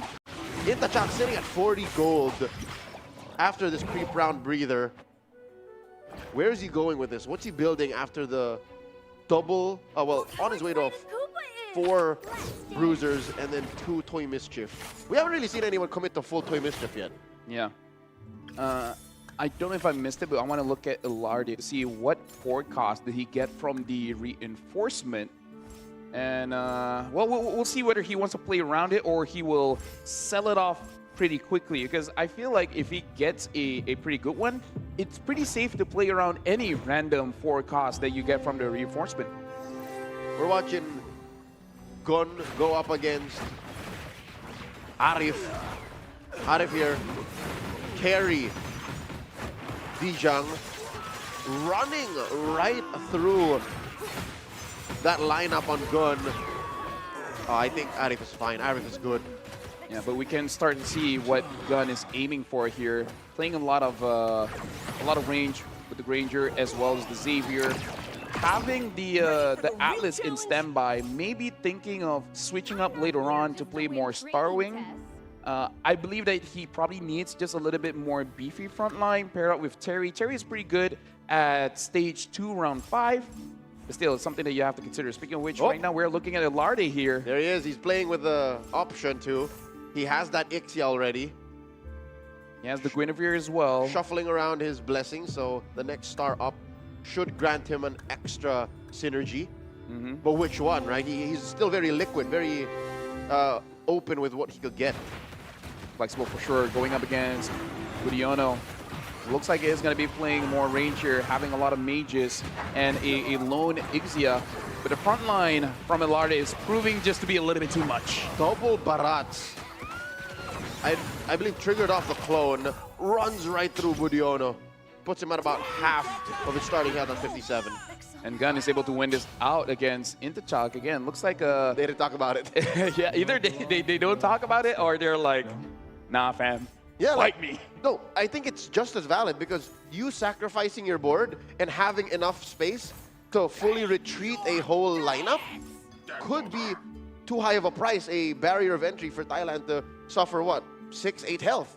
Speaking of which, Arif now does have 4 soul vessels, 3 for the Toy Mischief. In terms of focusing on one, doesn't look like it. He's still keeping his board relatively flexible. Non-committal. He does have 17 gold though, so I wonder if he will sell off the Carmilla if he wins this round, just to make sure that he gets that 20 gold mark. Never mind, he already has that 20 gold from the, I'm not sure where he got it, but hey, either way, good on him. Money is money. Oh, from 1-1, the 1-1 passive, getting a kill. Proc. Yep, hero kills in. There you are. He's good. Not only does he get to the 20 gold mark for extra interest, but he takes down Ruiz, 15. Yeah, speaking of which, we gotta look back at that Gogo card. Considering that Batutusta does have that full throttle, I think he's at level 8, but everyone is basically at level 8. It's not gonna be first pick here. There's a KOF synergy there. Looks like he's going for the extra capacity, but Batutusta though does get that KOF, and Ruiz this time going for the Vexana. The Benedetta as well as the Arla is still up. How is the Benedetta open like this? Ilarde wants it, does not go for it. What? Looks like no one is going to be fully committing towards a Soul Vessel, and I saw no one playing Sword Master. Is it too fragile right now? I don't think so. I feel in a ranked game, In a heartbeat, I would have gone for the Benedetta. Hey, maybe they're just playing lineups that need those items, because even in their items that they pick up, it's mostly defensive. We see the anti-cuirass getting picked up by Alarde, so probably just, and look at this, already 6 bruiser for Interchak. He did it in game 1, got all the way to second. Starwing and bruisers. This time, going for the Toy Mischief instead. Here we go, Interchak going up against number 1 in the lobby right now, currently, Ilarde. We can say that Interchak is a frontline favoring player. He really likes these sustain heroes. And it looks like he's not going to make it, man. He's taking a lot of damage from that core in the back line from Ilarde. That's a Claude. Yeah, honestly, I respect it. I like heavy front lines as well. He does eventually get to 21 gold, but no. I don't think he's been getting a lot of econ from the trap set by Popol and Koopa, because again, the lobby, it's just unfortunate. The lobby, everyone is just playing range. Everyone's playing mages, not a lot of marksmen, but still, a lot of mages. I saw, I think Ilarde or Fazli, one of the two, does have a marksman synergy up. Which you need to juggle, right? The balance of how heavy you are in the front line. It's basically rock, paper, scissors. If I can get to your back line, marksmen die. But if the marksmen jump onto frontliners, nothing happens. And look at this, the board coming in from Budiono. A lot of 1-star here. So even though he does have a lot of units on the board, probably not going to be super tanky and deal a lot of damage. The fact that Ari with the 1-1 is doing damage and getting econ after those kills looks pretty easy for Ari to win this round. Arif is in. He got rid of Budiono's singular frontliner. And now in a 2v1, I don't think Xavier's going to get away with any of this. That's 11 damage to Budiono. We got to look at Ruiz. Ruiz taking 11 damage as well, only with 20 HP left. He was the second exit in the previous game.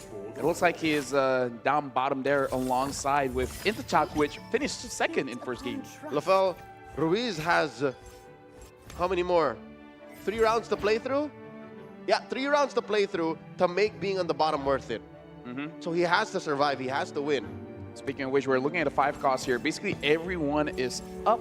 I believe only 2 5 costs was taken away. Look at the Claw, look at the Granger, still plenty left along with the Kadita. Basically, every single 4 cost here is 3-starable. Can still happen. Our players are sitting on a lot of economy right now, and they're all at about on sked for their levels and capacity. I'm looking at Interchak and Ruiz, man. They're the ones who are on a tightrope right now. They need to make sure that they either survive or get the power spike they need to start taking down these middle-of-the-road players in Gun, Budiono, and Batistute. Who is, by the way, Batistute is playing uncharacteristically. He's been in the bottom half of this lobby for basically the whole game.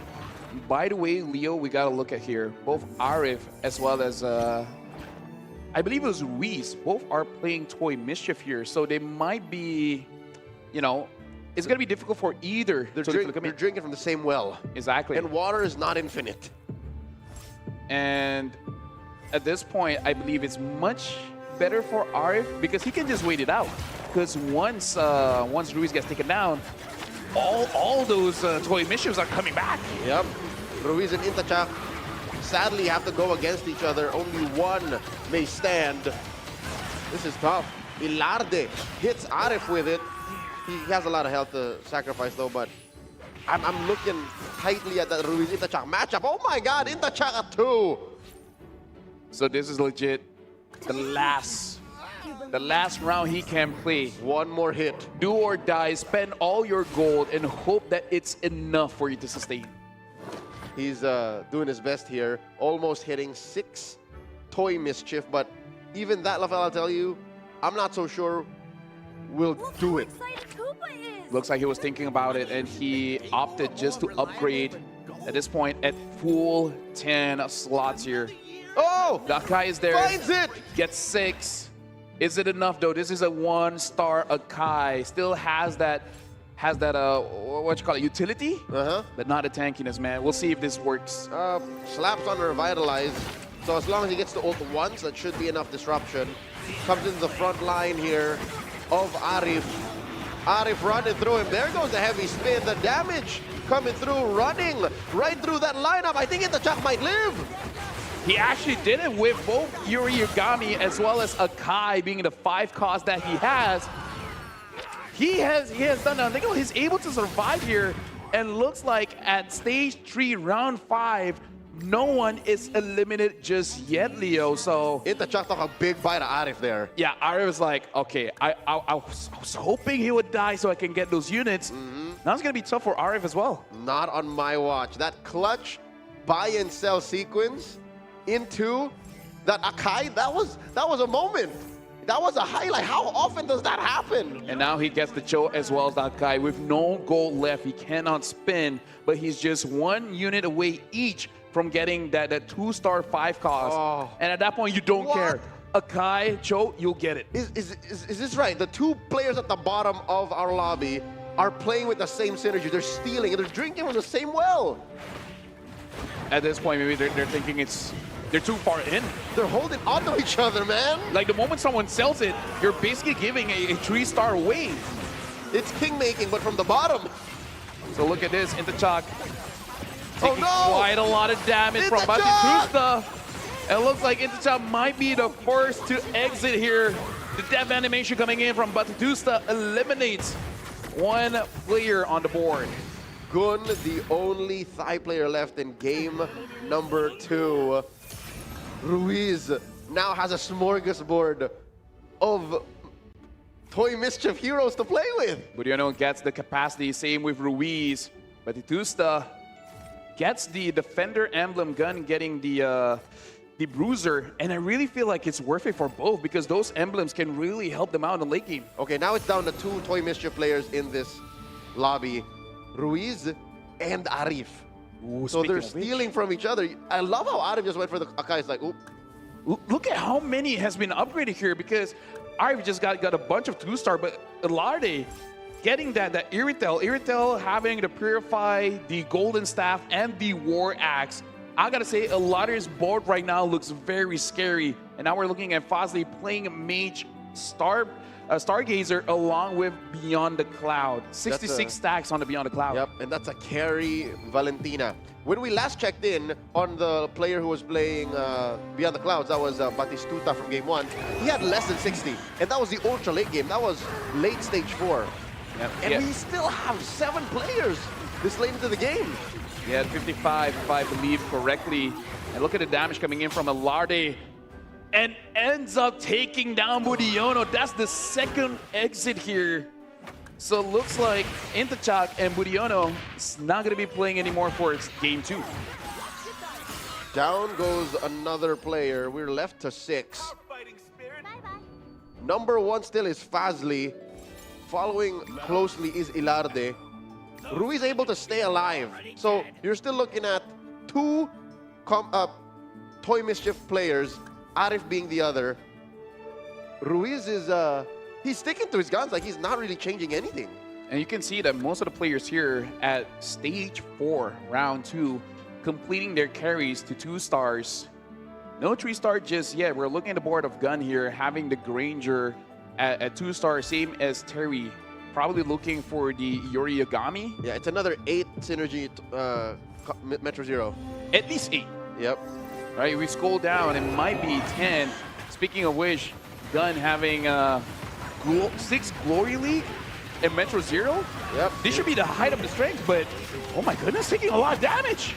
This marksman lineup from Ilarde is too much. Lafel, you were balling over that Iritel, but the others, the other heroes were actually more painful. Down goes Gun.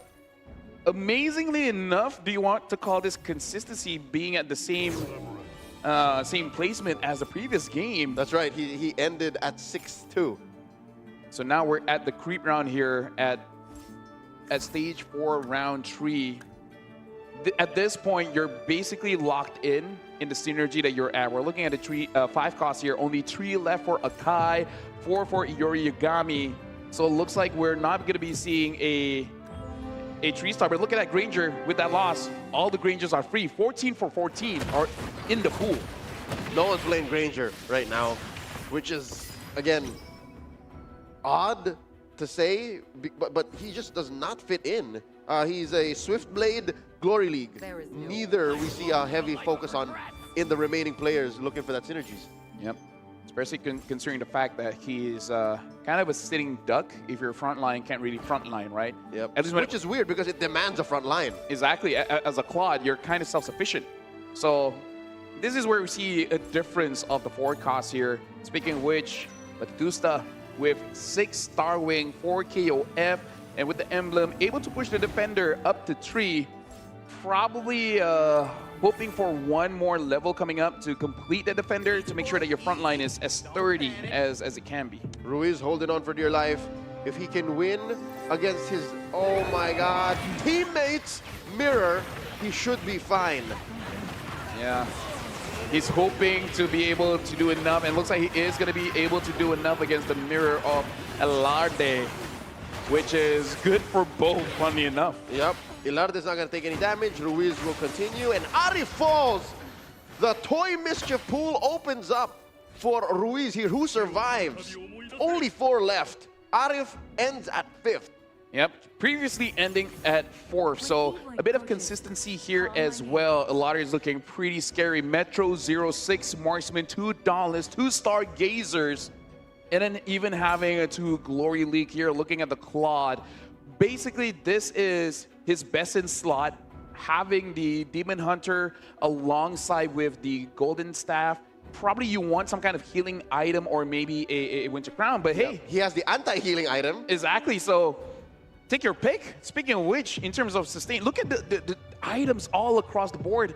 Even Yuri Yagami going for a tank Yuri Yagami should be able to get a lot of kicks in. And the Purify actually helps him get more kicks in, more attack speed, control, immunity. And here he's running right through Fazli. Number 1 out of the lobby earlier, but no, he runs out of gas. Ilarde takes huge damage. And this becomes the age-old story. Which one is the true carry? Is it the mages or is it the marksman in that game?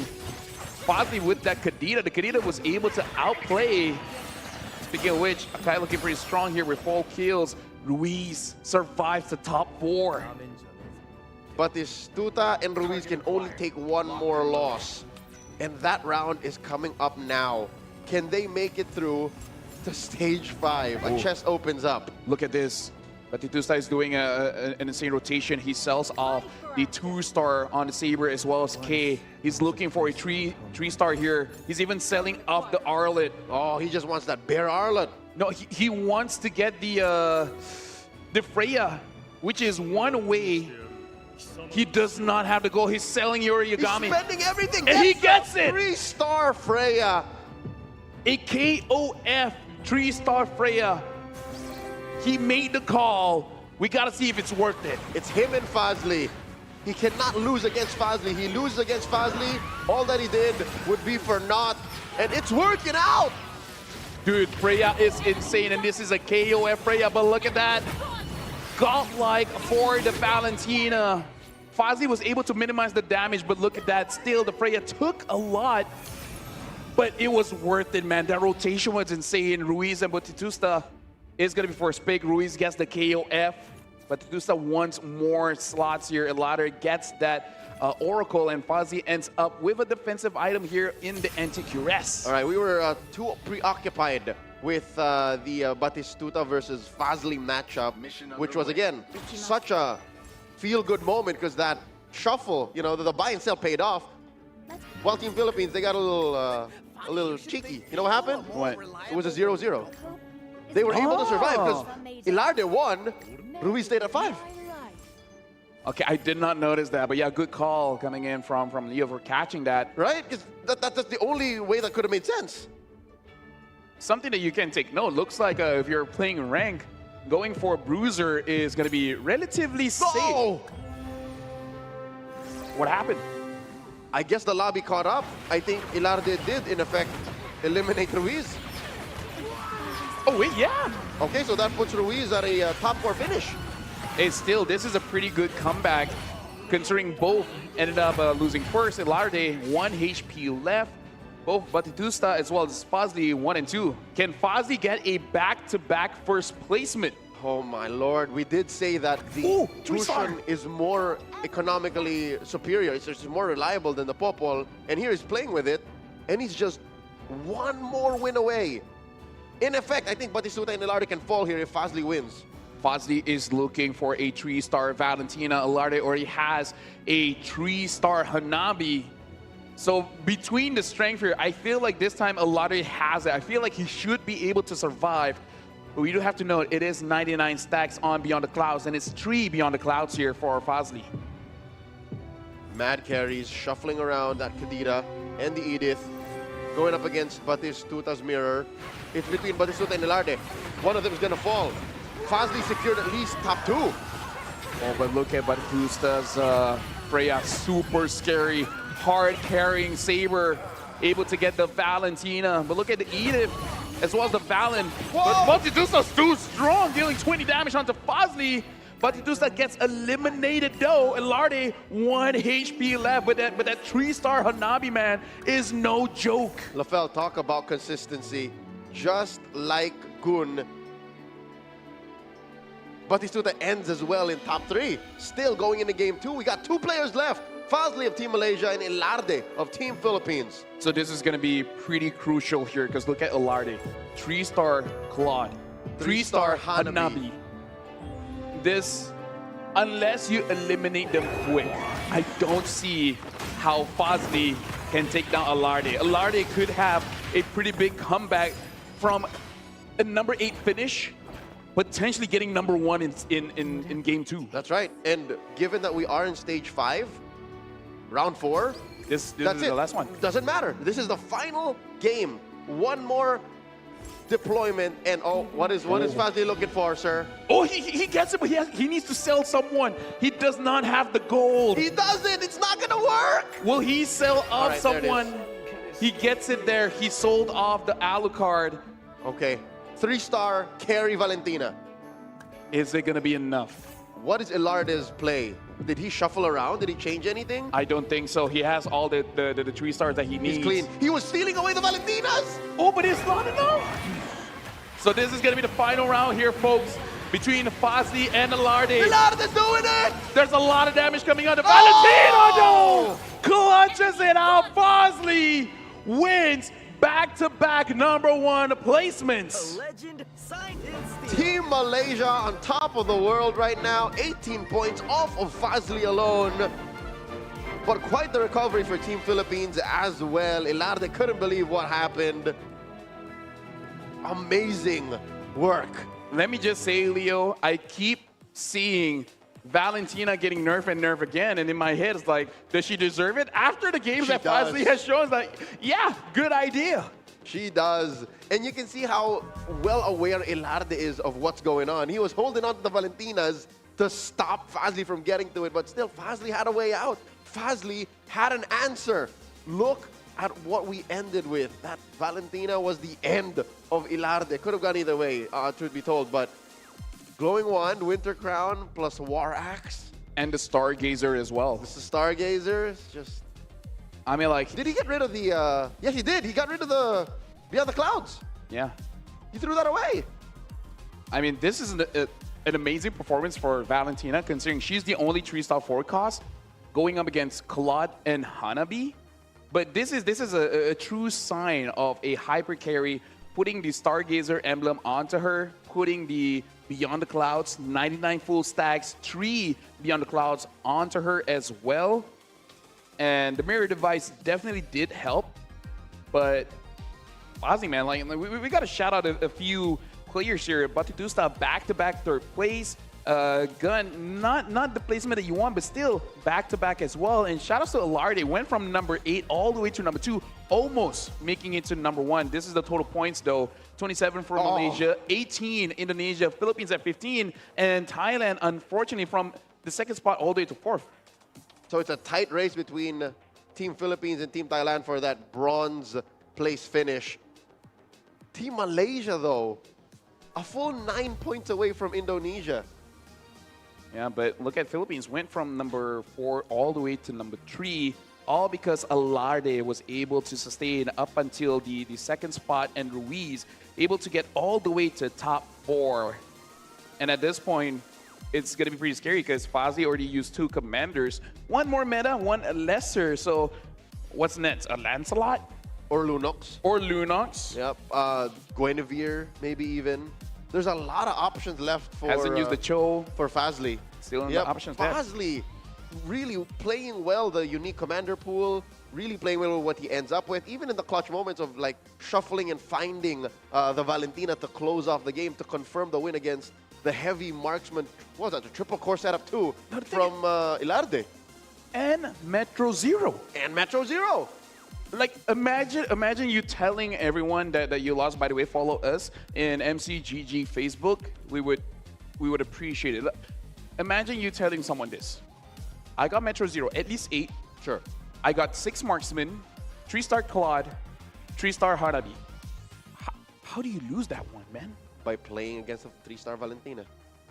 Apparently, Mage Stargazer is still on top, man. I mean, like, it's hard to achieve, but when you do achieve it, bro. For months now. It's not like a flash in the pan. Like, it really is such a significantly effective, like, hey, apparently, if I'm able to cast my spells faster than you, that wins me games. It's insane that it's been months. Yep. Right? What was it before the Valentina? Like, solid Jushin, yeah? So, still, it's very painful. Like, how... You can't even stop Fazli from doing this. It's one thing if you say it was like a Kyo hard carry. It wasn't even. You don't need a 5 cost. You need a 4 cost at that point. But I do have to say 4 games in a row, Fazli does get that Valentina. I wonder if their strategizing is like, let's not give him that. But then it comes to the point where he's going to get something else. Yeah, Ilarde tried. You saw him hold onto the Valentinas so that the system would find it harder to give Valentinas over to Fazli. But again, Fazli just moved fast enough. He made the right decisions. Imagine having that kind of mental acuity and agility to go, yeah, let me sell this, get rid of my whole Beyond the Cloud synergy, even after building up a solid damage source. Perfect. I have enough economy. Go triple star Valentina, whatever, random Alucard. And then that's the thing, right? That's where luck definitely does play into the game, because we saw both players try to manipulate the pool a little bit, but somehow Fazli still got it. In a world where he didn't, Ilarde would have been number 1. I think that's what makes Fazli such a dangerous athlete here in the realm of Magic Chess Go. Is, yes, luck is a big part of the game, yes? Everyone will agree. The community knows that the best players who are able to mitigate luck are the ones who win, and that's what Fazli did here. 2 games in a row now. Speaking of which, one of the commanders we did talk about is the Cho. So despite the nerf, now basically winning or losing, you get the same amount of gold. Yep. He's still going for it. Ilarde going for that Aurora, and Batidusta this time with the Yuzong. The only Yuzong on the board here. Yeah, Budiono with that Guinevere, another good option for economy commanders, and Ilarde with the Aurora. So basically everyone here is playing Econ. Yeah, but it's an all Econ spread for the first time. I mean, at this point, the nerfs aren't enough, right? No matter what you do to the Econ commanders, they're still going to be king. And here's my guess why, all right? I'm just theorizing here. We'll let these athletes go through their early synergies. The reason why is, when you look at it, at the core of MCGG, health is also a resource. I agree. So at the end of the day, health is also an economy. By playing a combat commander, only if the stars align very specifically, will that kind of damage output be better than just straight up getting resources. Speaking of which, I saw Intachak on this Lunox actually picking the Moscow power card. So getting 2 gold, sure, but getting those heroes, the 1 cost, 2 cost, 3 cost, and 4 cost, should be pretty good on the Lunox, considering you're going to have, like, you know what your 4 cost carry is going to be if you even want to invest in it, right? So pretty good opener power card from Intertalk. Damage here taken by Arif. We're seeing Gun go ahead and hand his teammate from Team Thailand here extra 5 damage. So yeah, Thailand of the 3 teams is the one that doesn't mind. Like, it's gonna happen. Speaking of which, I do want to see what Intichak has got from the Moscow power card. But Batistuta having a pretty solid opener here with the Atlas Matilda building up the Star Wing, even having the Uranus to activate that defender. Overall, a pretty good start. Yep, it's solid. It has a good front line and eventually has good DPS. He has time to pivot, is what I'm trying to say. He can take us all the way up to maybe stage 3 before he has to make big decisions. Larde opening up a bit, using the Aurora. So trying to trigger the passive as much as he can. He even took the Aurora power card. So every 2, he's going to get a lot. Ruiz gets taken down here a peg. I really don't like Soul Vessels when there's no plan behind it just yet. I think that's what he's doing. He's sitting on his hands. And Fazli, another Soul Vessel opening. How does he get this like 3 games in a row? I mean, like, he doesn't have to commit to it, but he always gets a pretty good opening. Staying at 100, he's not going for open fort at all in the previous 3 games. Nope, he can sit on a win streak incentive.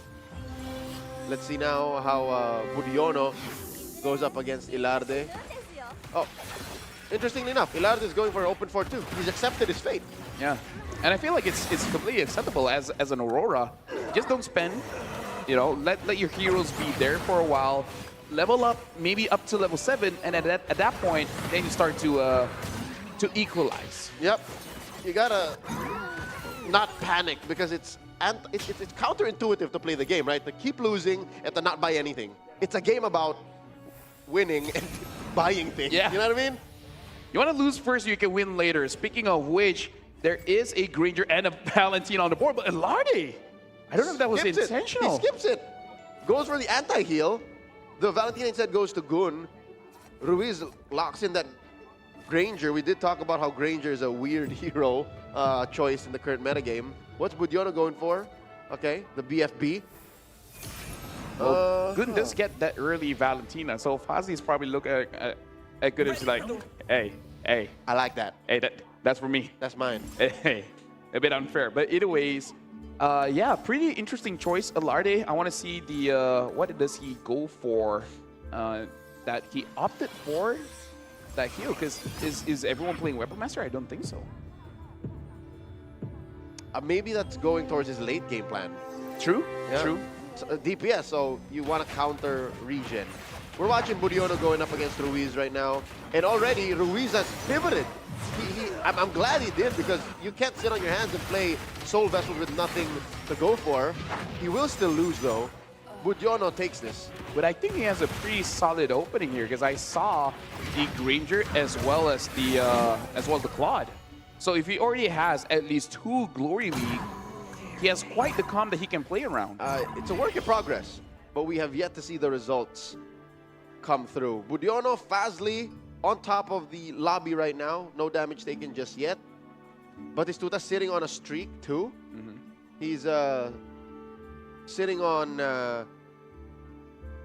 rather Stargazer, Defender, and Starwing. Starwing. Like, this is okay. Again, he doesn't have to make big decisions till later. After this, it is going to be the creep round. It looks like it is going to be a purple Gogo card.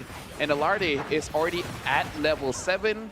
So open porting still an early loss against Arv, taking 11 damage. I want to see how he stabilizes. Does he want to keep on opening up until level 8? Hold up. Huge damage chunk taken by Batistuta at the hands of Budiono. That should have been a decision that they made as a team. Oh, yeah. Honestly, there are clips where Budiono kind of forgot. like legit, he's like, oh, sorry, man. I forgot. Oh, we have player cams on Batistuta.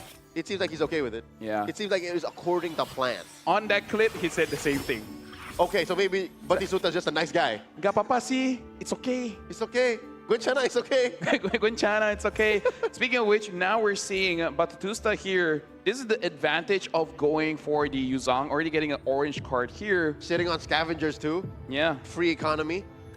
It looks like he got the golden era, which gives him 3 free shop refreshes and 5 additional free shop refresh each time you upgrade the commander. And considering that he's starting at 6 here, he will get a maximum of 4. 4 free refreshes. Exactly. In the course of the game, if he survives. If he survives. Considering the fact that he is 78 health, pretty good chance. He's gonna get at least 3. At least 3, correct. At least 3. We got eyes on Ilarde here, bottom of the lobby. Has Luminexus, or rather Starwing, building up the fighters. I'll be honest with you, LaFell, like, I don't know what the man is thinking. He got his hands on a Freya, yes, but where's he going with this? I legit don't know. And it looks like he's still trying to figure it out as well, even thinking about his placement. Throwing a Masha in the back, too? Yeah, we're looking here at Lottery going up against Ruiz. So Even they're not talking about it anymore. maybe they're like, overrated. Okay, Saber catches one in the back. He did speed through the levels, right? He's at level 8 now compared to the majority of the lobby. So I guess this is his pivot. This is where he starts to turn things around. Yeah. Speaking of which, I do want to see whether Batistuta with the Golden Era will be using all the free refreshes on level 8 or 9. Yeah, or immediately. Yeah.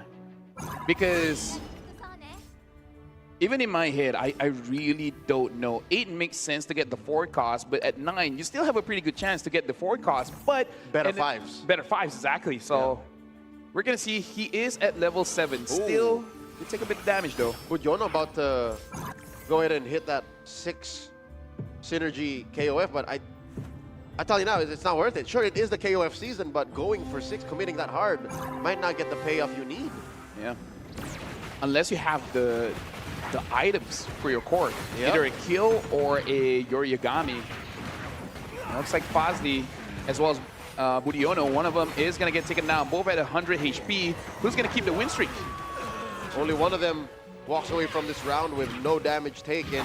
And it looks like Fazli, again, the man who has won first 2 straight games, will continue his streak. Budiono takes 14. I gotta say, we gotta interview this man, Budiono did not stand a chance. He had like 4 heroes left, Fazli.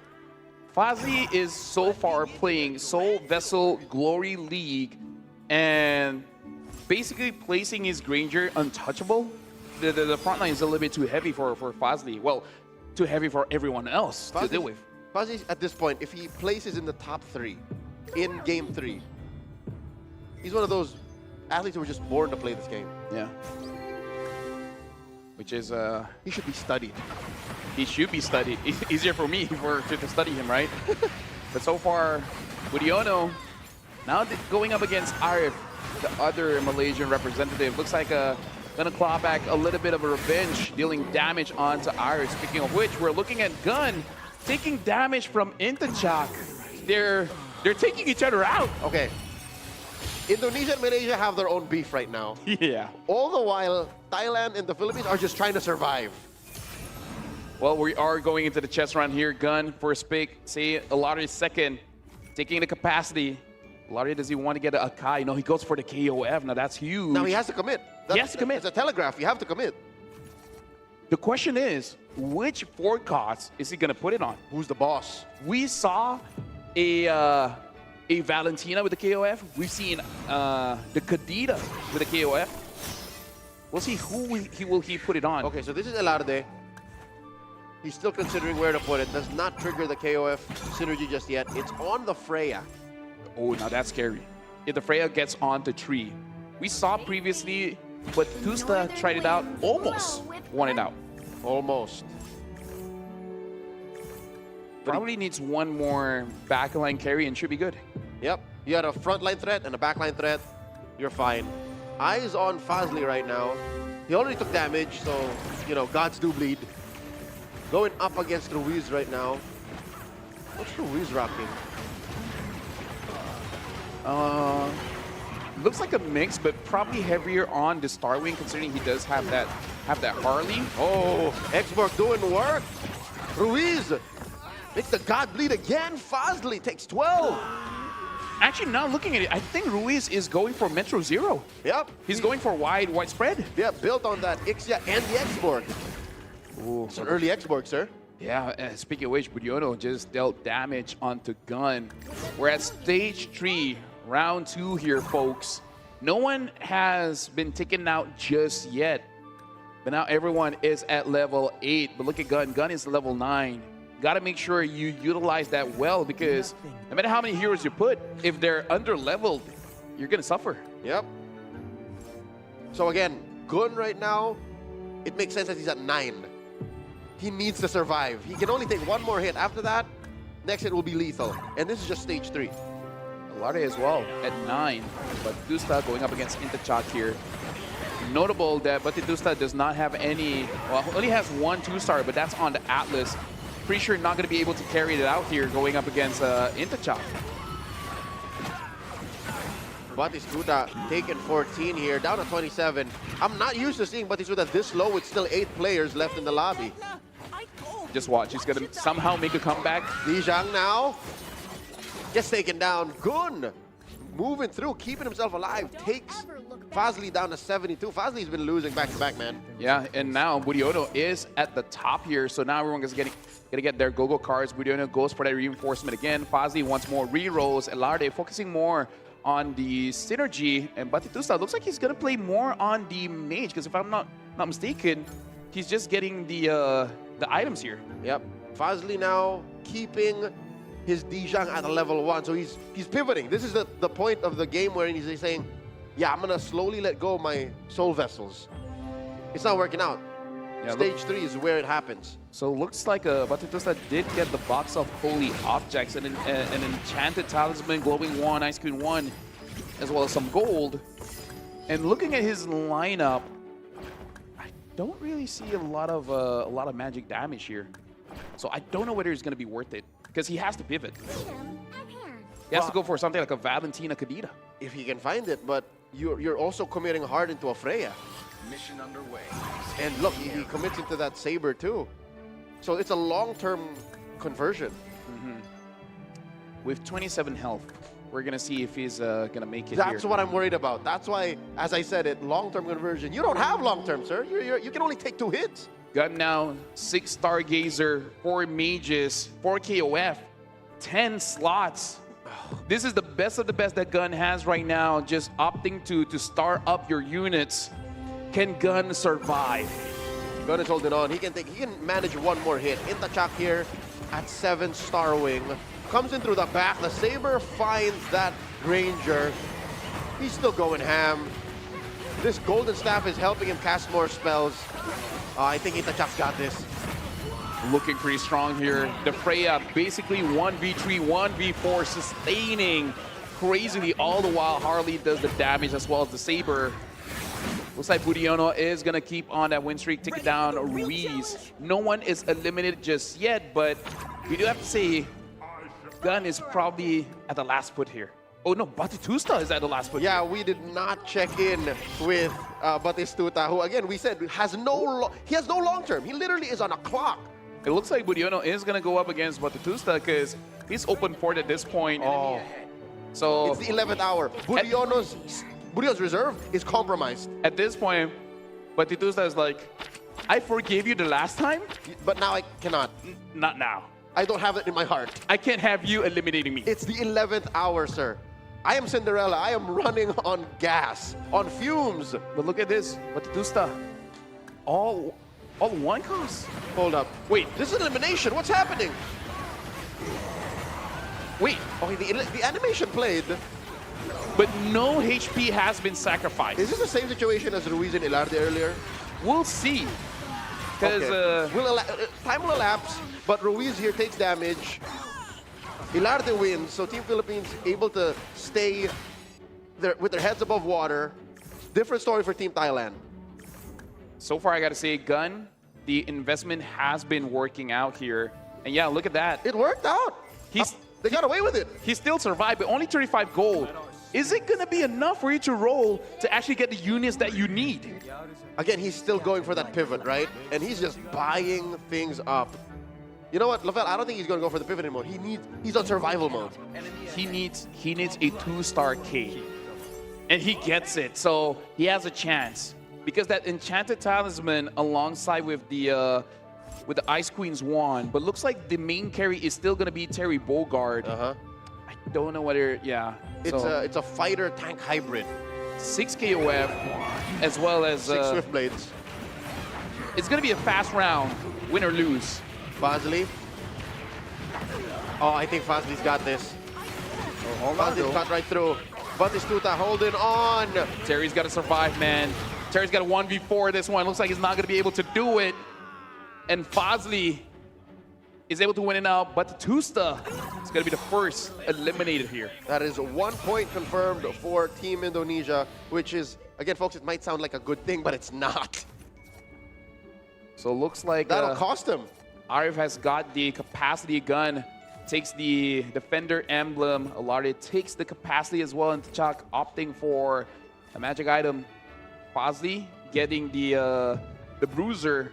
So again, it looks like Bruiser's in. Bruiser is the new hot pick, or at least the safer pick. Yep. Again, apparently, getting extra attacks in to proc other things is a good thing. So we're learning stuff. Game 1 and Game 2, we love mages. I mean, like, personally for me, if I can one-trick, I would like to one-trick a Claude Bruiser, man.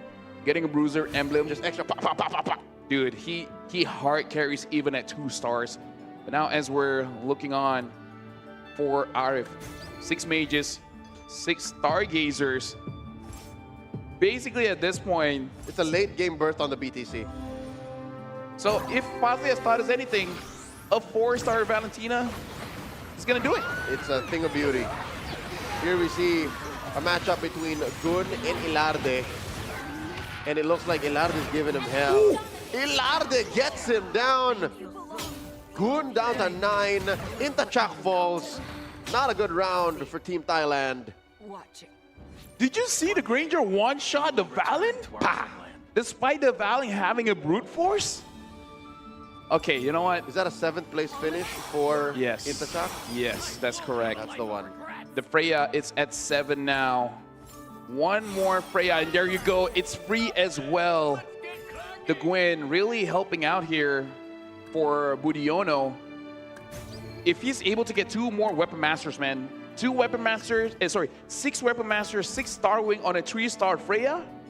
Now that's a solo carry if I've ever seen one. That combo and synergy is so good that's what they teach all the newbies to play with. You know what I mean? You check in on your builds. Exactly. Like, try to do this. No vice. No vice, all commanders. This is what works, and that is what Budiono is bringing to the table at 57 health. Gun holding on for dear life here. Ruiz looking to go for the jugular, take out Team Thailand completely. Might actually work. Can he get it? Just a Valentina left. Well, looks like unable to get the 3-star, and Gun is eliminated here. A little bit lower placement. Double elimination. Compared to before, and Arif as well. Arif, I think, ends in the same spot he did in Game 2. He's in 5th place. Yeah. So, wait, no, I look wrong. Gun has finished the scene. All the way. 3 games, yeah. It's the Gun hat trick. It's kind of impressive, but it's consistent. Alarde now getting top 4 with 6 KOF. Looking pretty good, and looks 6 like Swift Blade. And looks like the Cho was there. Probably gonna pick it up in the next round after triggering the Yurigami. Yep. Okay, so this was a breather. This was a creep round. Going into stage 4, round 4. I'm worried. Who's gonna stop Budiono, man? Who's gonna cut him down a peg? Now we gotta look at the items. If someone does have that Sea Halberd, that should stop it. That or a glowing wand? No, that's a start, right? You need both. Okay, you stop the healing. Now do you have enough damage? You need both, and at this point, I think they're all locked in on go-go cards. I don't think anyone ended up with the anti-heal. Exactly. So relatively quite healthy coming in from all 4 players here. Funny enough, Fazli is still on board. Imagine if he gets first place again. I wouldn't be surprised at this point. You know what I mean? Yeah. So this is Budiono's side. He's got 2 heroes left. Make that 3. Harley's still up. Saber looking to get the ult off. 2v2 now. 2v3 still alive, but just barely. 2v1! So it looks like the answer is a 2-star Granger with a KOF fully emblem. built with a Sea Halberd too. Pow, pow, pow, pow, pow. Let's keep on shooting up. So, let's see here. That Granger got a bounty on him now. Now the thing is, that's his 2-star. If he gets onto 3, GG. Clean. And what was it? Was it just the last game that we were slandering Granger? We were saying that Granger isn't meta. Easy boy. I mean, like, apparently he's meta as long as you don't touch him. And in that fight, untouchable, man. Untouchable. You have to go through so much to get to Ilarde's Granger. At that point, you don't need a 3-star Freya. You need a 3-star Saber. Right? Someone's got to eliminate the guy. Yep. To on purpose find that Granger. But it's easier said than done. It's Team Philippines fighting off against each other. Budiono looking to take Fazli down a peg, denying him the first place finish again, the third time in a row. Eyes on Fazli right now. He's losing dudes left and right. Budiono running through him. Can the Freya survive? Oh, look at this. Fazli is again using the one that I like, which is the Claude Bruiser 3-star. I appreciate it. I was talking about it. It looks like it is what Fazli is going for.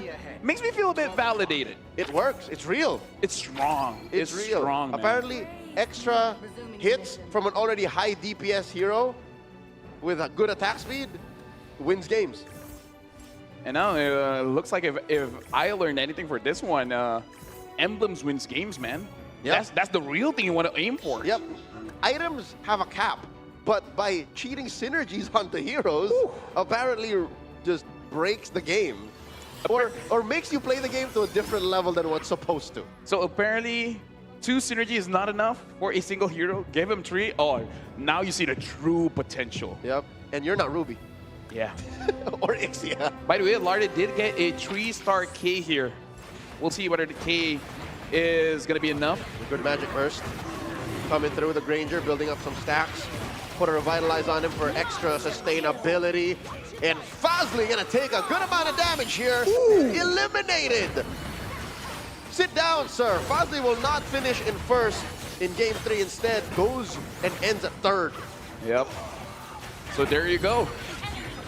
Like, at this stage, with as many backline as we're seeing here, by the way, Budiono also almost gets taken out here. Took 18 damage. That's huge. That's how you end that Star Wing and Fighter, Weapon Master combo. Budiono does go for that Bruiser. Ruiz is going to be happy with the capacity. Larde find a pick here. There's Yoriyagami, Kyokusanagi, the Vexana, and a bunch of items. You can get copy equipment. Instead, goes for the Vexana. This is Philippines' best finish so far in our 5-game match. So Ilarde did finish 2nd just now. If he's able to get 1st place here, that will really carry the placement for the team. And the fact that Ruiz is still there, they might be able to get number 1, if not maybe 1st and 2nd. Yeah. Yeah, best case scenario, 1st and 2nd. Worst case, 2nd and 3rd. But based on how the last round happened, again, how can one magic chest opening really change the face of the game that quickly in one round, in one go? Budiono might die here.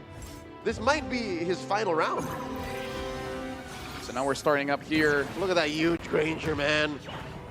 With a KOF as well, War Axe, as well as the anti-heal. No one is touching this Granger. Granger is free. Benedetta can touch him. Ilarde doing a lot. Is it going to be enough? Is it enough? Budiono gets eliminated at 3rd. Did you know that Indonesia has finished 3rd in 3 games straight? It's a trend, and I hope it's a trend that they want. Look at this. They're just playing for points. Hearts up to the camera from Ilarde. It was a difficult start for Team Philippines throughout our demonstration match, but here they bag 16 points in a single game. Now that's huge, considering that Malaysia had a good opening and only finishing at 14 points. So, yeah, like in this match so far, they basically got max point in game 3. Yep. Malaysia ends game 3 with 9. 5 plus 4. Yes. Yep, so it's tough. It's tough. We are just running through the formalities of ending the game, ladies and gentlemen. Ilarde looks like he could finish Ruiz. He should. This Granger's a problem. Untouchable. Kills off the Atlas. One more shot. The Kadita's not going to do enough. Gets the Edith, and there you go. GG's. Ilarde gets 1st, and Ruiz, I'm pretty sure he's okay with 2nd. It doesn't matter. The points go to Team Philippines regardless. Aurora is the winning commander of Game 3. Open fort for until he gets 3 stages, was it? until he gets level 9 or level 8. He stabilized. Stabilized at level 8. Yep. Ilarde taking Game 3. Team Philippines bagging massive points. They were 3rd going into Game 3. Where does this put them now? We'll do the math later, but real quick, let's review the synergies and the heroes that our athletes were able to build up. This is insane, getting a 3-star on K and 3-star on Granger. So one going for the back lines and one going for the front lines. Yep. One burst and another just a solid DPS from the back that no one can touch. And Ruiz did get the 3-star Kadita, which survived all the way to the 2nd place. And it was him and Budiono playing with the Freyas and the Starwings, yeah. Yeah, so they were fighting for that slot, and overall Ruiz did win. I myself never had a good Swift Play game, but hey, hats off to them. Penetration is a weird thing to play with. I don't know like how to take it to the next level. Same. And to make it count. So we see Malaysia still on top of the food chain right now at a gold placement after Game 3. 36 points. Team Philippines catching up to 31. And then Indonesia's had a tough time here in Game 3. Only at 25 and Thailand at 19. We have 2 more rounds here, folks. Round 4 and round 5. It's heating up. Thailand, if they want to keep themselves in the game, at least a podium finish, I believe that both players need a top 4 finish for both rounds. I'll do you one better. They need to pull a Team Philippines from Game 3. They need to place themselves in the top 1, 2, 3 to confirm and not have to sweat it for Game 5. And I gotta say, like, there's a lot of iteration of MCGG that we will have moving forward, but I'm really liking this format, Leo, where one match, everyone plays 5 games, and then we'll see how many points that we tally up. Because if the game was over sooner, we wouldn't see this comeback coming in from Team Philippines. Yep. Right? Getting 7-8, 7-8, and then all of a sudden now. The push and pull and the suspense, the thrill of how far can you take your open fort is so palpable with this kind of format. Not to mention the simplicity of following what unique commanders are allowed per player. It's great for people who are so invested in Magic Chess, and it's good for people who are just getting into it. And I feel like this is an amazing viewing experience for the audience, because these are really amazing games. Amazing to the fact where even we ourselves, we know what's going on, but it's really hard to catch up, because we did talk about the speed and how your brain basically moves at buying, selling, switch here and there. They're moving at an incredible pace. Yep.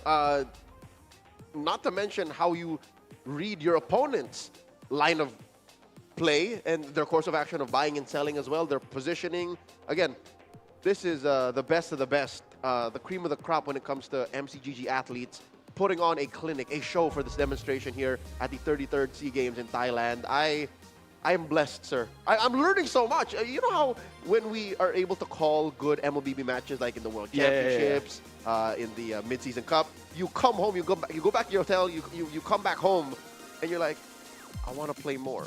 I'm getting that vibe now, just 3 games in. Dude, after this, I'm gonna play quite a few matches, considering the fact that Emblems is the key difference here. We're learning things. Emblems is key. I'm gonna one-trick Gushin for a while, and maybe open fort a bit so that I can get that priority. Speaking of which, make sure you guys follow MCGG on Facebook, because we might be seeing more tournaments for MCGG, considering that, like us, we cast MLBB, but this one though, this is intense as well. It's a nice palate cleanser, and it's a game I'm slowly falling in love with. There is a Facebook milestone we're trying to chase here in MCGG, so please go ahead and scan that, join in. This is not just for prizes to be won. If you like and follow MCGG on socials, they sometimes share like synergies and tips. Yeah. So it would not be impossible that what you watched here will be covered on these pages. So go ahead and follow through so that you don't have to scrub through the whole stream or listen to us like wow and just bawl over what we see. You can follow them on social media to get the TLDR. So tip number 1, play Econ. Tip number 2, pick up the emblem when it is available. Yep. And tip number 3, probably learn how to open fort safely, because I feel like that's the thing that I try to open fort, but I cannot do it safely, man. It's a tricky way of playing and almost just as difficult as playing sustain. That's a big community question is, how do I make Starwing Weapon Master work? You know what I mean? 'Cause Yeah. when you play Marksman or you play Soul Vessel, it's clear DPS. But playing sustain is almost just as tricky as playing Open Fort, because there has to be a pivot wherein I have to deal damage now. Where in Open Fort is, I have to stop dying. Exactly. And now we are jumping into game number 4 in this matchup. We got to talk about the commanders here. RF now is going for the Popol and Koopa, and quite a lot of 1-1s here, including Fazli is going to be using the 1-1. Intachal is going to be using the Gushin gun on that Paquito. And let's see here, a Guinevere for Elarde? Huh. Okay. So Okay. Elarde is still playing Econ. Clean. No alien or unfamiliar commanders just yet. Nothing from out of left field.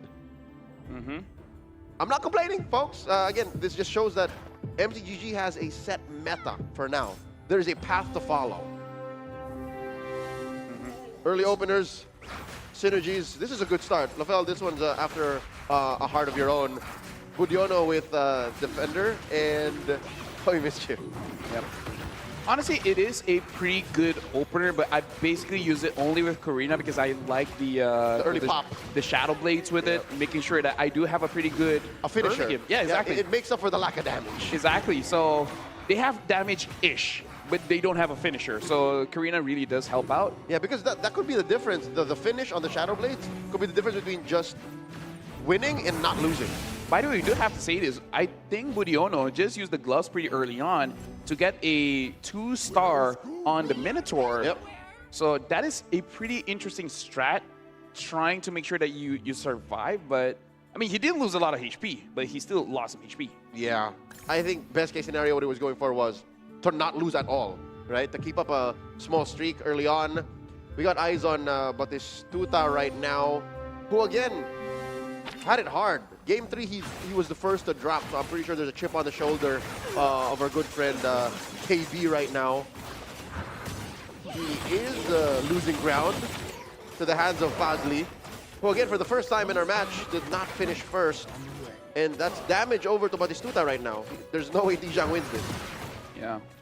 Fazli hitting a Corp is still pretty good, though. And in a way, 1-1 is a pretty good for pick in the game, considering the fact that it does damage, but if you can get a kill on the 1-1, there's still some econ. So it's a good split in the middle, right? You're still kind of playing econ just with a little bit of damage. It's a little halfway.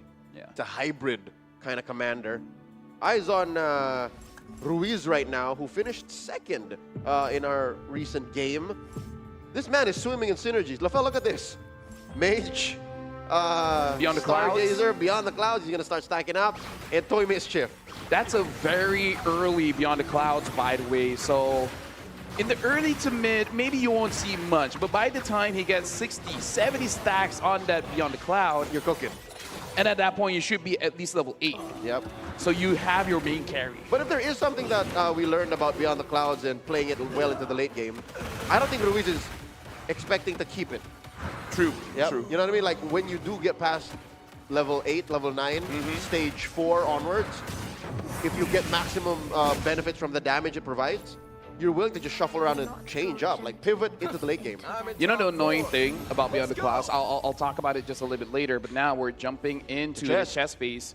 The only forward cost is going to be the Guinevere, and looks like Arif wants that. Intachal gets the Witcher Crown, but Titusta getting anti-heal, Fazli getting the War Axe, Ruiz getting some heal as well from the Ice Queen Wand. Okay, Budiono investing in the sustainability, the Oracle.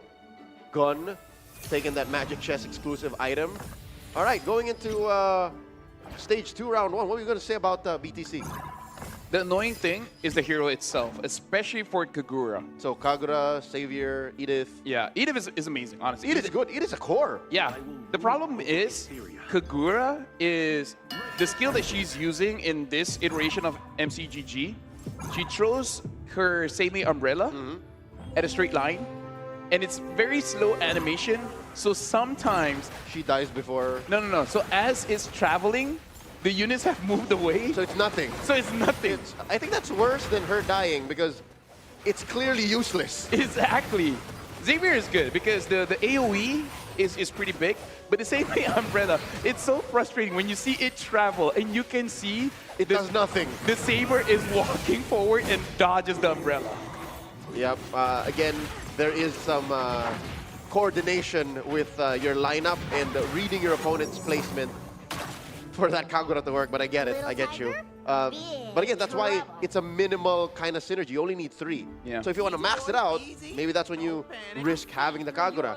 Going into round 2, stage 2, Gun has yet to take any damage. Good start for Team Thailand, who, again, is currently struggling. They're lagging on points. And I would say the one that, in a way, got the most out of the chess is Arif on the Guinevere. The question is he going to play around it? Because now you have options to play Aspirants or go for the Bruiser. And we've seen Bruiser being quite a big deal all throughout, and you don't have to fully commit. Even going for 2 Bruiser is honestly enough. And now we're looking at Gun here, going up against Arif, which we did just talk about. So far, it does not look like going for the Aspirant, and Gun is not having enough damage. Looks like Arif will be taking this one. Or will she, though? Hold on. Actually, Xavier, at the end, is able to clutch it out. Arif takes 11 damage. Gun is on a 5 win streak. Not taking any damage so far. Gun holding on to that streak. Definitely necessary for Team Thailand to help catch up. Again, the best case scenario for them to be able to not sweat it and get at least a medal finish in this demonstration is to secure a podium in Game 3 for both of their players, Intachak and Gun. Looking at the current spread, yeah, they're also on non-committal lineups except for Batistuta. I think Batistuta this early on is saying he's putting his foot down. I'm not ending at 8th again. Early Metro Zero start. And we can see here, very heavy econ. A lot of our players did take uncertain fortune, where you have a 50% chance to get 7 or 15 gold. So 50-50. Yeah, 50-50. But honestly, 7 gold is still quite a lot. Yeah, it jumps you to suddenly getting interest over nothing. So overall, you know, considering blue cards, I think most of the players got a pretty good one.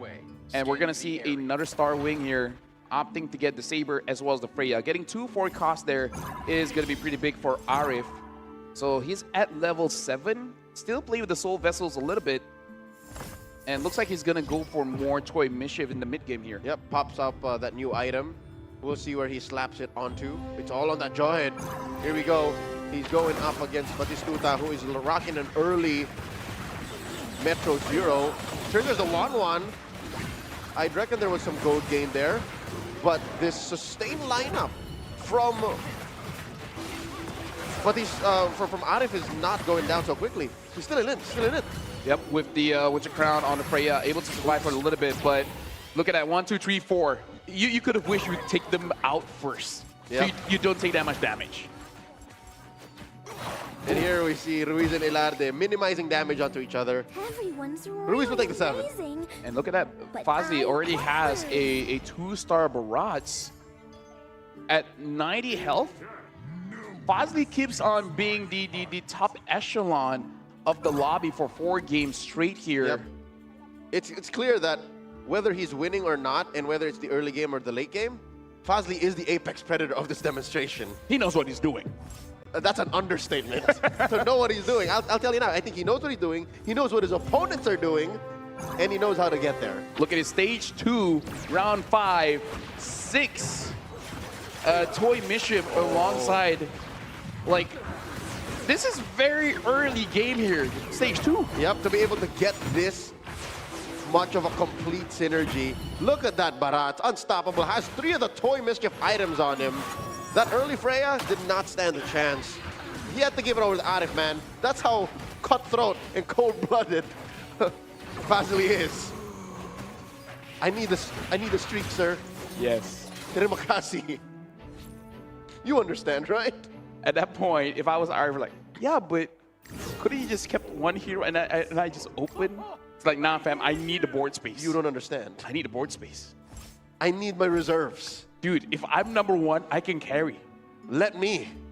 So now, like, the most annoying thing, well, I don't always win with this strat, but basically I put the whimsical thingy on the Akai, so when he splits, there's two Beyblades going around. Yep. I don't always win, but it's a treat to hilarious. watch. It's hilarious. Even if you lose, you win. Exactly. So now look at this. Gun still pretty heavy with 91 HP going up against Budiono. And no one is touching this Xavier so far, able to deal free damage. Gun is off to a great start. Nice recovery going into game number 4. Holding on to their composure as hosts of this prestigious tournament, this demonstration. Puts down Budiono to 38. And look at that. Looks like Budiono, I think he hasn't used his tier 3 or tier 4 boxing glove yet. Gets the Toy Mischief. Budiono, that was a very quick take. Arif takes the capacity. There's a Terry Borgard. But oh, Vexana gets taken out by Intachal, but Titusta gets the Iritel. No one's going for Terry so far. Okay. And still not going. Luminexus for Fazli. Couple of items. Magical items, by the way, for Team Philippines. What is Ruiz and Ilarde planning here?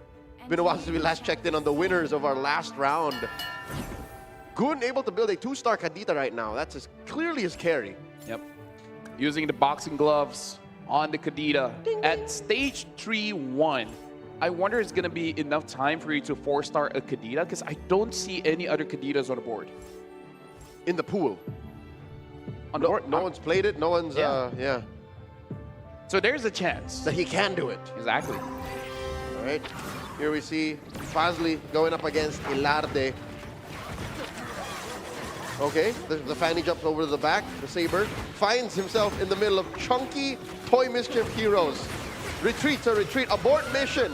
Fazli takes Ilarde down. 12 damage. At this point, I honestly want to see what Gun is about here, because still leader right now. Can you maintain as the leader? It's going to be pretty difficult. It looks like Gun finally takes enough damage to be number 2. What are you saying about that, Kagura? Kasek. Well, Kadita wasn't moving. The one time that Kadita wasn't moving. Dude, Kadita, just dodge. It's so simple. Yes, just move left or right. It's a straight line. Take your pick. So with that, Gun gets cut down a peg. Ruiz changes the number 1 spot from Gun to Fazli. Let's see what Budiono does now. Ooh, well, look at that, Terry Borgard. Toy Mischief. With KOF. Is he going to make clones? Yes! Clones, the missiles, as well as the tankiness. A Toy Mischief, Terry Borgard. Okay. Let's see how he does against Ilarde.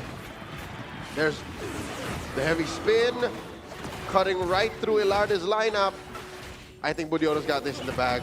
Did you see how much damage that Budiono did not take? He was in the middle of everyone. He's godlike. Nothing. He didn't even split up. Nope. It was just a mono Terry Borgard. Singular. Mono Tabor. You know, I'm still correct, right? Yes, correct. Yes, grammatically. Technically. Fazli is another Toy Mischief player in the lobby. And I think slowly, the other, no, I thought that Arif and Intachak would slowly retreat and, you know, give up the Toy Mischief. But no, that's what Budiono and Fazli are competing against.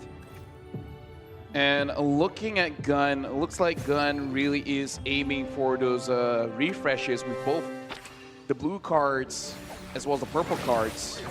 So hoping Gun this time can actually get a 3-star forecast, because Glittering Jewels, both blue and purple, I think Gun has saved up quite a lot. So I don't know. If you really don't get a 3-star forecast, just unlucky, man. Super unlucky. Hey, we don't know what the other players' reserves look like. Somebody might be holding on to the 4-star that he could use. Intachak, though, looks like is gonna commit to the 6 mage, 6-star gazer. Oh, Arif got a Valentina and a Kadira. 2-star each. And we saw Intachak. All right, I'm getting a Kadita for myself, just in case. Good luck. Was that Ruiz who had the other one? Yes. Yep. So they'll be competing against each other to keep the other. or just don't give it, you know? Like, I'm not gonna use it, but neither are you. You budge. No, you budge. Intachak versus Arif here.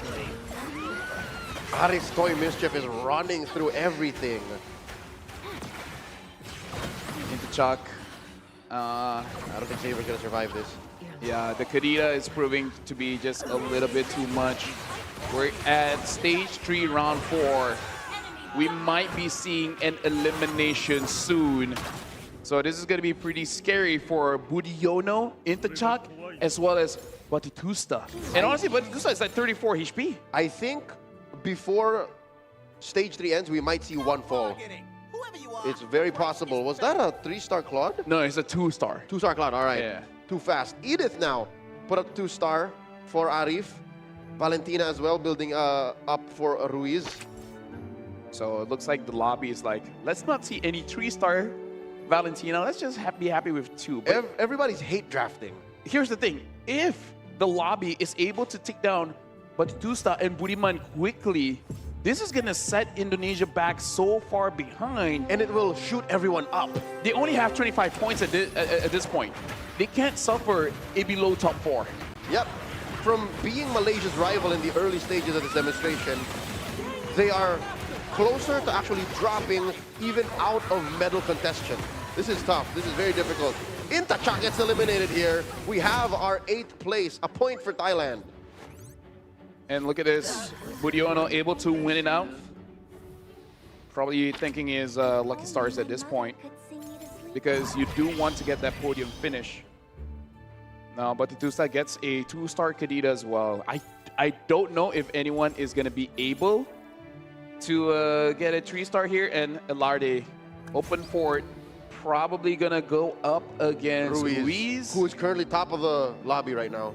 Ruiz is not in any bad shape at all, but Elarde, man, he had to sell off the fanny, had to sell off... to pull off the open. Exactly. Yeah. So the recovering phase is going to be hard to recover from. That's one way to put it.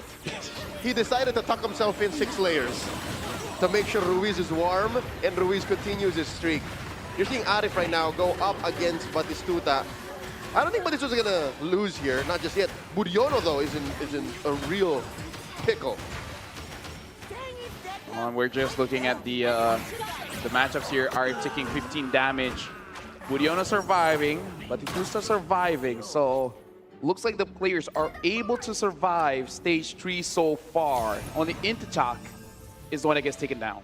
There is the prophesized player elimination we said before stage 3 ends. Going into stage 4, let's open a magic chest up. Batistuta and Budiono going for capacity, as you should when you're this close to dying. Fozzy does get the X-Borg, and Arif getting that Luminexus. Gun going for that Holy Crystal. I forget. I think Intachak was the one that tried to go for 6 mage, 6... Oh, it looks like the gloves has been used on the Harley. Stage 4 Harley 2-star with a Holy Crystal as well as an Enchanted Talisman. Make sure you position your carries properly. Ooh. And a 2-star Saber. Yep. Gun's gonna go hunting. And probably wants to get it done fast. Okay, we got Ruiz with there it is. Is this what you're looking for? The 6 mage. Yeah. The thing is, his Valentina is at the edge. So if you're not careful, that's where the Harley is going if you're going up against the Harley. Looks like it's not. Fortunately, this Valentina has a Winter Crown. So she can just freeze her way out of there and then survive. Look, she's cornered, but she's fine. Well, fine right now. Does get hit by the Toy Mischief, Terry Bogard, and still punching out, but actually not survive against this Valentina. God. The nerfs are not enough.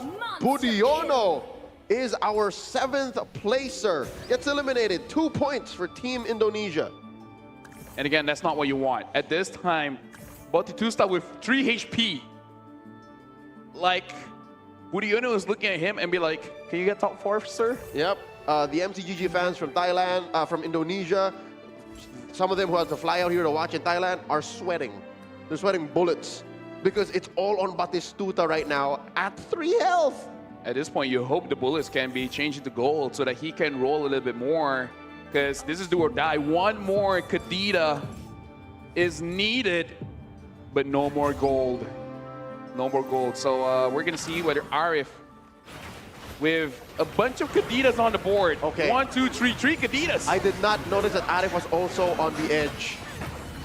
He is cheating death right now against Ilarde. And Ilarde still has 3 heavy hitters on the board. 3 left for Arif as well. We're going down to small margins. A Saber finds him. It's down to the Kadita. And that's it. Ilarde eliminates Arif. We're down to 4. And that... Oh, down to 5 still. Yeah, that was a... But he still lives. That was a clutch Winter Crown timing, because if not, the Kadita could have actually gotten that kill. And maybe Arif would have survived. But, you know, quick peek at the 5 costs still in the pool, and the 4 costs as well before we go into this creep round. The Kadita has opened up a bit. Oh, Fazli. Fazli needs 2 more. 2 more Terry Bogard. So basically the entire lobby has to be like, I don't need it, but I'm gonna get it. Yep, I gotta keep it away from the consistent first placer. Orange buff gets taken care of here as they go for their items. Dude, Batitusta, imagine if he clutches it. Actually gets to top 4. I mean, he does bomb rush level 10. Yes. So he's in the best shape he can ever be in this whole game 4. He just has to... It comes with execution now. Look at how scary Gun's board is. A 2-star Vexana, a 2-star Harley, a 2-star Kadita, a 2-star Saber, and a Freya to boot. So no 3 stars so far, but this is a very good spread. This is basically the character who has no weaknesses. With 4-star Gazer, you're gonna see a lot of ults being cycled through. Especially coming in from this Vexana, which does have that glowing wand. So a big AoE anti-heal coming up. He's going up against Fazli's mirror as the real Fazli goes up against Ilarde. Well, looks like it's not enough. Oh wait, this is actually Batistuta. Oh! He wins! He eliminates Gun! What? Yo, Batistuta is having a legendary run here. Taking out Gun. Okay, now for reals, we are down to our top 4. Team Thailand eliminated out of game 4. I'm very proud of this guy, but a 3-star Terry Bogard. This is where Fazli starts to become a bit scary. And we gotta say, every single round that Fazli plays, he's been at least top 4. His lowest finish was in game 3. Ruiz, though, having a complete... Oh, this is a lot of synergy. 6 Mage, 6 Stargazers, 3 Beyond the Clouds, Mortal 2 Rival, 2 Limit Nexus, Max BTC. All he needs is 3 more Valentina. And then you're good. He can do it. I think he's only really competing against... No one. Oh, it opened up again. Yeah, no one is using Valentina anymore. And look at this, going up against a Granger, though. Can the Valentina do it? Dude, if you can take the... Oh! You took down a 3-star Granger. With a 2-star Valentina, a clutch freeze once again. The Barats, though, Fazli now has a 3-star Barats, a 3-star Terry Bogard. But look at Batistuta. He needs 1 more synergy to get 8 on the Metro Zero. I don't think he can do it, though. He has no more gold, but he does have a 3-star on the Claude. All right, he's trying to juggle. Other players are checking in. They're seeing what he's up to. And I think they're aware that he's staying at 1 gold with no way to shuffle around. So he's stuck at 7. His Metro Zero not hitting its full form. But look at Irithel and Claude, both on one side. If a big AoE hits on these 2 carries, it's going to be bad. We got to look at which one Harley's going to target. Oh, look at the damage, bro! What? I think Batistuta's got this. Batistuta 2v1 gets eliminated. Ilarde makes sure that him and Ruiz once again finish in first and second. What? Dude, talk about the comeback. Dude, this is pretty legendary coming in from the Philippines. coming back from a number 8 and 7 finish in round 1.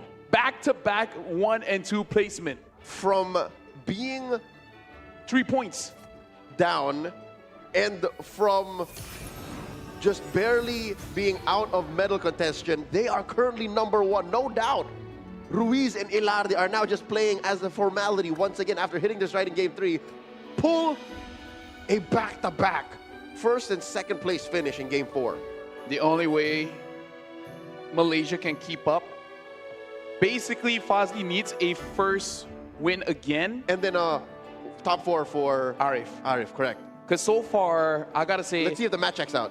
Arif does finish quite low more often than not. Oh yeah, for Especially- sure. Yeah. Fazli is the apex predator still on a singular basis. If you're looking at individuals, single athletes, he is that. But as a duo, Ruiz and Ilarde are a scary pair. This tag team from the Philippines, one of them a former coach in the MPL, and the other found his footing in this community in MCGG, are doing the rounds. Who's gonna stop them? And there you go, folks. The round is finished with Ruiz being number 1, basically trading places. It's like you 1 got- and 2, 2 and 1. Yeah, let's trade.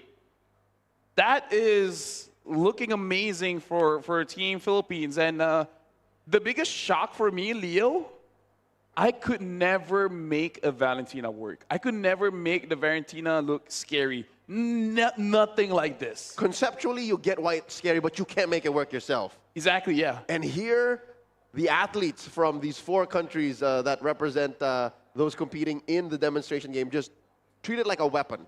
It is a scalpel precision weapon that has won, what, 2 rounds now? So what I learned is that if you want to make a Valentina work, you got to go all in. Like, you know, 3-star is amazing, sure, but basically you got to play around the mage. She is her, basically. Stargazer, yeah, but now we got to look at the points here. Separating by 2. Oh, Philippines just 2. now at 47. Malaysia at 45. Indonesia with 32. And Thailand with 24. So I think it's between these 2 now. This single-handedly confirms the Philippines ends with a silver or a bronze, minimum. Actually, look at the points here. I don't think it's possible for them even to get a bronze anymore. Yeah, but look at Fazli, the impressive run that he has had. 9956 points. Ilarde 1797. So I would say these 2 are in the running. Oh wait, Ruiz is higher, 2579. So I would say the good thing about Philippines is they are much more consistent after round 1. Yeah, if you ask me, after Fazli, right? Fazli had a monster start. But if you ask me between Ilarde and Ruiz, like who is the alpha between the both of them, I can't tell you because Ilarde is able to hold a better mid to late game. Ruiz can just kind of close off. But I know Ruiz. He is a friend of mine on MCGG. He's at about 400 stars in MCGG. And we just ended the season, like 2 weeks ago or something. I mean, I'm still at legend. I mean, like, to be fair, there's no way either of us could play enough game compared to them. There's a reason why we're here. Yeah. And I gotta say, I like being here. This is fun. This is amazing. Shout outs to SEA Games here in Thailand. We're having an amazing time, a blast here. The games have been good, but now this is gonna be the final one, the final game. This is gonna be the most crucial pick of your commander. Because again, correct, you're running out. Exactly. People have played their Paquitos, their Popols, the their Guinevere's. Chos. We haven't seen much Lancelot. If you're really digging deep, right? We haven't seen much Lancelot or Lunox. If you're looking at commanders that play hard economy. Yeah. That's what it comes down to. We might see a full Lancelot. Like, I feel like some of the players have used Lancelot already, so... Maybe 1 or 2? Yeah. But, whew. Yuzhongs have been short too. We've been short on Yuzhong. We only have every lobby had 2-star? Yeah, every lobby had like 1. Yeah. In like game 3 and 4. Let's see here. I'm trying to think of a commander that we have not seen when it comes to econ. technically Cyclops is econ, but you econ after someone dies, so I don't know if you really want to count that It's not one. true econ. Yeah. We haven't seen much. What was that? I think it's really just the land. Aurora. We only saw Ilardi win with Aurora once. And then everyone else has just not picked the hero, the commander. I just yet. think Batitusta has used it once. Yes. Yes. See, so everyone else has that option still. So we're gonna, like, we're thinking it's gonna be a spread of lands as well as Aurora. Yes. Especially considering that right now, I think everyone understands what to fight for. Fight for Valen, fight for Bruiser emblem, fight for KOF emblem. In fact, between the two, I would say the KOF emblem is probably the highest tier emblem that you can pick up. Yeah, but more as a support emblem. Like you weirdly enough, right? We're looking at the synergies right now. KOF shows up as a main faction emblem, but I think it I don't know if you guys agree, acts more as a support emblem. Exactly. No, I agree. I agree. Especially because it does become a bit tricky. Who do you want to be the captain? The boss, yeah. Especially as the round progresses, basically everyone will get a lot of items, so that you have to micromanage it just to make sure that only one guy has 3, everyone else has 2, so it doesn't complicate the system. Though I do have to say, looking at what the audience have been saying, they've been very very interested in the go-go cards that have been chosen. So hopefully for round 5, we get to see a little bit more detail on the go-go cards. Take a little more time. Yeah. Unless you're using a Yuzong, I don't think we've had orange cards so far. Yeah. Right? Everyone's been getting blue and purples. Yeah, that is Yu Zhong's thing. He does upgrade the cards exclusively. Yeah, meaning we don't have a round where everyone has orange cards so far. Yeah. It's really the star of the show right now is the Valen, but in my observation, you kind of have to go all in. You got to make sure that the Valen has a Sage Mage, a 6-Mage setup. Preferably, you want at least 4 Stargazer as well. Yep. If you can get a Stargazer emblem onto that Valentina, you're looking at number 1. Yep. So basically, don't bother with what your opponent's doing. Focus on you if that's your strat, Valentina. We got one Lancelot here in Budiono. In Moskov. Moskov in Ruiz, yeah. Hero commander we didn't mention. And there's the Valir. You mentioned a couple of Valirs, a couple of Popos, and the Karina in Intachak. You mentioned this too. Dude, I love our first combat commander in a while. Yeah, because, you know, the Leona skin. But yeah, Fazli on that Valir, basically in the first round of go-go cards, he gets 2. I don't know how I completely forgot about the Valir, but his first option is going to be crucial here because once the power go-go card is there, does he go for the Valir go-go card and basically just toss it up to RNG what he gets, or he choose a different power go-go card? Okay, Fazli is cycling through, and it looks like he's getting the Cyclops power go-go card. Yep, he did. While everyone else ends up with theirs. Interestingly enough, Budiono picks up the Zilong power card. Oh, so he wants to get that Dragon Spear. I've seen some people get unlucky and basically roll around and still not getting the Dragon Spear upgrade. So the it looks correct like enhancements. Cyclops' power here is that he gains 8 gold, and when any commander is eliminated, gain 50% of their deployed hero's total cost as gold. I like that. I did mention the cap on that. No. Wow. So the longer he survives, the more he's going to get. And because the larger the stakes, the bigger the bodies. I like that I mentioned Cyclops because I do like using the Cyclops because the condition is very hard to meet. But once the condition has been met, even you would be surprised as how much burst gold that you're getting per round once someone starts dying. The I don't want to say issue, but the way you play that is you have to make the right choices in the early game. Yes. So that you are in a good shape to try and bounce back, get that power spike when people eventually do die. So that means you're normal, strong, normal, strong again. So it's multiple power spikes. I would say open fort on a Cyclops is the scariest. The most dangerous. Because your commander doesn't really have mechanics that gets you get back into the game unless someone else is having a rougher time than you. It's eating something spicy with no milk on hand. I do like that though. I like the challenge. But that's you. That's you. Maybe that's why I like the Cyclops. Very specifically, yes. Yeah.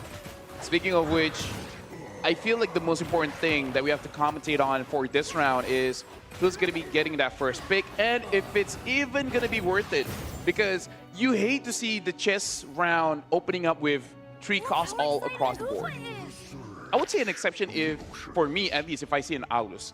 I'd be pretty okay taking up an Aulus if there's nothing else on the board. It provides you with both Weapon Master and Toy Mischief, both things you like anyways.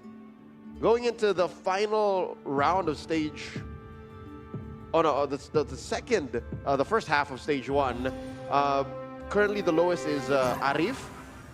And again, it's risky to take this much damage and then just end up with a weird spread for the first chest. Exactly. So Arif with the Guinevere, Fazli with the Valir. And I would say both this commander really don't mind losing out in the early because you want to get 8 as fast as possible. Fazli, though, we do have to keep check what are the first 2 go-go cards that he's going to take because I really feel like that's going to give us a big clue as to what he's aiming for. So far, people have been liking the jewels, getting as much refreshes as they can. Yep. So he confirms first pick, Arif. What does he go for? Solid presence here. The Valentina, the Arlott. Goes for the Arlott first. And Gun takes the Valentina, the hot pick at this one. So I'm looking forward to see Gun basically going all in and go for Mage. Which, by the way, kind of sad that Shadow Shell isn't really a thing. It's not a main synergy. Shadow Shell is weird because you need to reroll, and you don't want to reroll. Yeah, it relies on a game action that you don't normally take. So it essentially forces you to play a mode you're not comfortable with. I would say Shadow Shell gets really good if you have a 2-cost that at 3 stars can carry at least until stage 4. Because the thing is, two cost 3 stars, even at stage 2, isn't really all that great. Yeah. So you have to lock into, again, it's easy to lock into decent multi-star cores because you're rolling anyways. I guess that's how that synergy works. We got eyes on Intachak right now, who's doing pretty well. Again, Team Thailand are hoping to end up both in the top 4 to maybe, I don't know what the math is like, to calculate for a medal finish, at least. And here's the thing, Leo. As a Karina commander, you should always be having a good early game because the Shadow Blades, that instant execute once someone gets below 18%. Builds up. It should force, in a way, forces you to be at the top of the lobby up until the end of stage 2, and maybe even until the mid of stage 3. And in a way, this is good for Fazli because if Intachak just keeps eliminating people left and right, eventually people will die out in quick succession. He gains gold. He gains gold with the total amount of units on the board. So he's piggybacking on Intachak's success. Exactly. Which is honestly a 5-hit move. It is a tactical decision, and I don't know if he's gonna ride that out. We see Arif take a lot of damage, Fazli as well. What's the duo from Team Philippines up to? They both win their matches respectively. Gun very low at 56, just at stage 2, round 3. Arif and Gun, especially for Arif here, because there is a chance that Malaysia can still get gold, but Arif needs to make sure losing here, he can make up for it. At least top 4, the least is 5, or you just hope Philippines drop first, which is never a good mindset to have because your opponents will never do whatever you want to do. Yep. Right? It's hard to put victory in your opponent's hands. Exactly. This is a breather for our athletes here, a creep round. Chance for them to put items on their heroes. Blue cards as well. Yep. Would be nice to see a quick spread of the synergies and, of course, like the go-go cards. Especially for Fazli. He has 2 choices for the go-go cards. Going into this round, yes. Yeah. We'll see what he picks up eventually. Looks like a lot of starting out with the Star Wing, the Soul Vessels as well. Looks like for Batusta is getting 2 Minotaurs, so maybe he wants to change it up and go for a full Glory League. And the question, at least for us, Leo, is always, what's the 5 cost? Yeah. We don't have visuals on that just yet. What comes out first? Oh, and what gets the star? Exactly, What gets exactly. the Glory League buff, yes. So now, It's Ruiz versus Batistuta. and Ruiz is looking pretty strong here, but Batistuta does have the damage though. The Blade armor is doing work this early on. The Obsidia and the Layla stand no chance. Batistuta keeps his streak alive, cutting Ruiz down a peg, down to 75. Oh, I just noticed he's using the Valir as well, so we gotta look at the cards here, because I see that Batistuta is going for the synergy tag, which I believe once you get 6, then you know a big burst of damage here. Yep. Let me just have a quick check here. Looks like he gets Pure's power, so gets 28% hybrid attack once he completes a 6 formation comp. Yep. So he's yet to do that. Is he? I don't think so. This is Batistuta, yes? Yeah, Batistuta, yes. Okay. Batistuta currently #1. Huge streak. One of them's gonna take damage here. One of them's gonna lose it. Intachak versus Batistuta. Did Batistuta? Yeah, he did. He pivoted into playing at least one Soul Vessel. Yeah. And the only question is, what is the other one? Because I can only see one displayed because that's the extra one that he took. Meaning that wasn't his first choice. That was his second choice. Yep. So, Monster kill. yeah. It's Uranus. It looks like it's gonna survive. The Uranus might win here. This is the strength of a Commander Arena, man. Again, stage 2, you can survive. At stage 3, that's where it gets a bit iffy. Yep, that's where you lose your utility. But right now, he's gonna ride that out. Intachak still at #1. His teammate in Goon all the way down on the other side of the lobby. Dead last, 35 health. Should be fine though. Is there a power spike we're waiting on for this Popolin Koopa commander? I would say right now. Because Right here, it has to happen now. Because most of the lobby is at 8, which usually there's at least one forecast. That's where you really start to see the spike here, and looks like able to get the Belleric. Yes, so that's a 3 cost. So able to get a bit of gold. All right, Goon does see that hero pop up on his lower right corner. This Valentina is holding on for dear life, gets popped up by the Saber, blasted by the Leslie. I'd hate to say it, I think Budiono might have this. Yeah, the Valentina, 1 star, no items.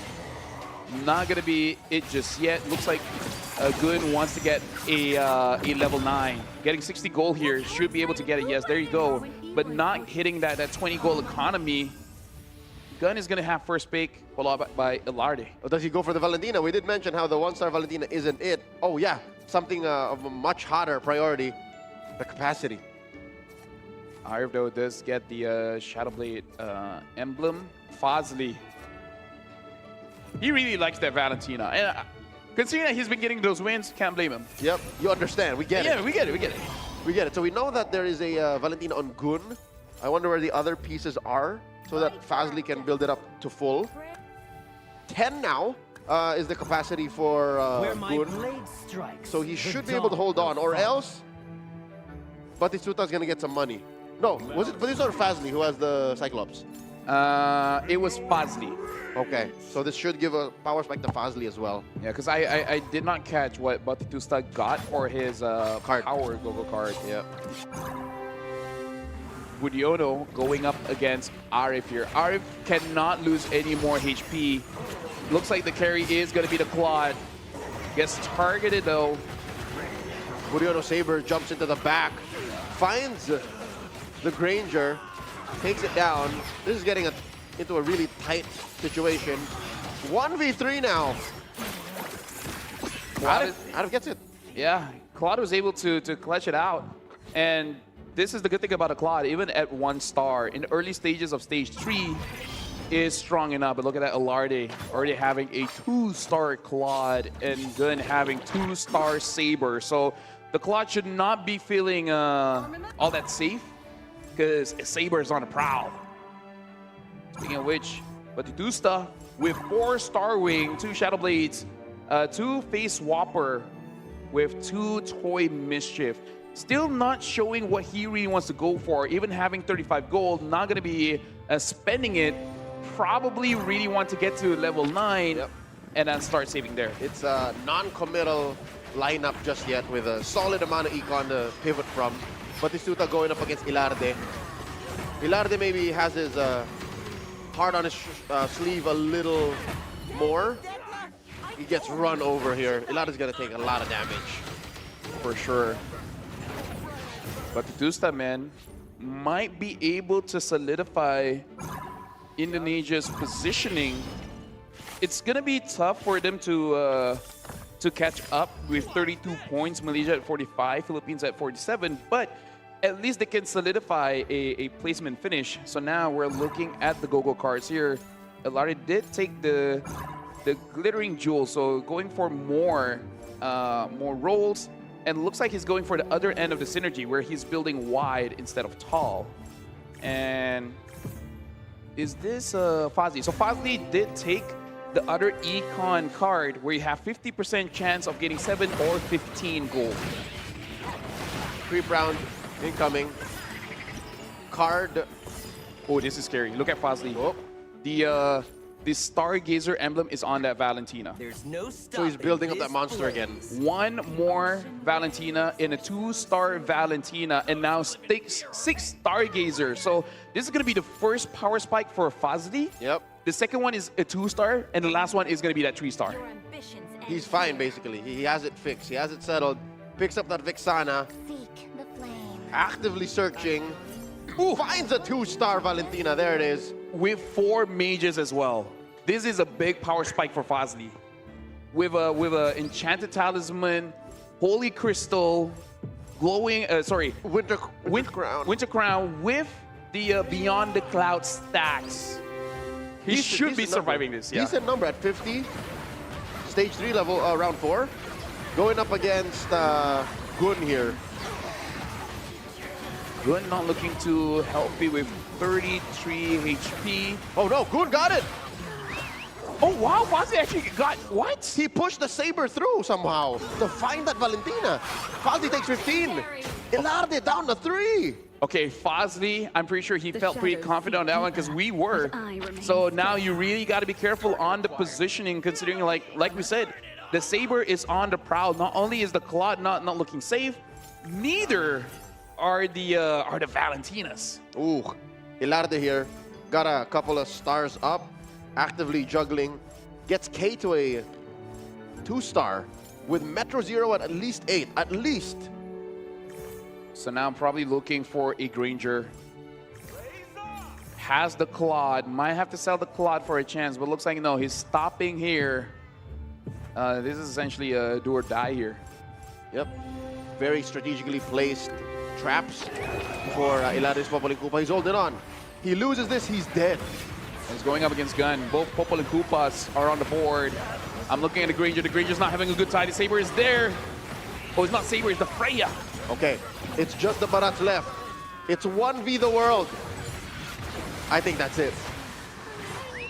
That's GG. Ilarde suffers a early elimination at stage 3, round 5. That's a point for Team PH. So now it's all on to Ruiz with 32 HP. It is going to be tough. RF now, Saber are the 2 stars. So I'm going to take this time to say Malaysia has 45, Philippines have 47. So now Philippines has 48.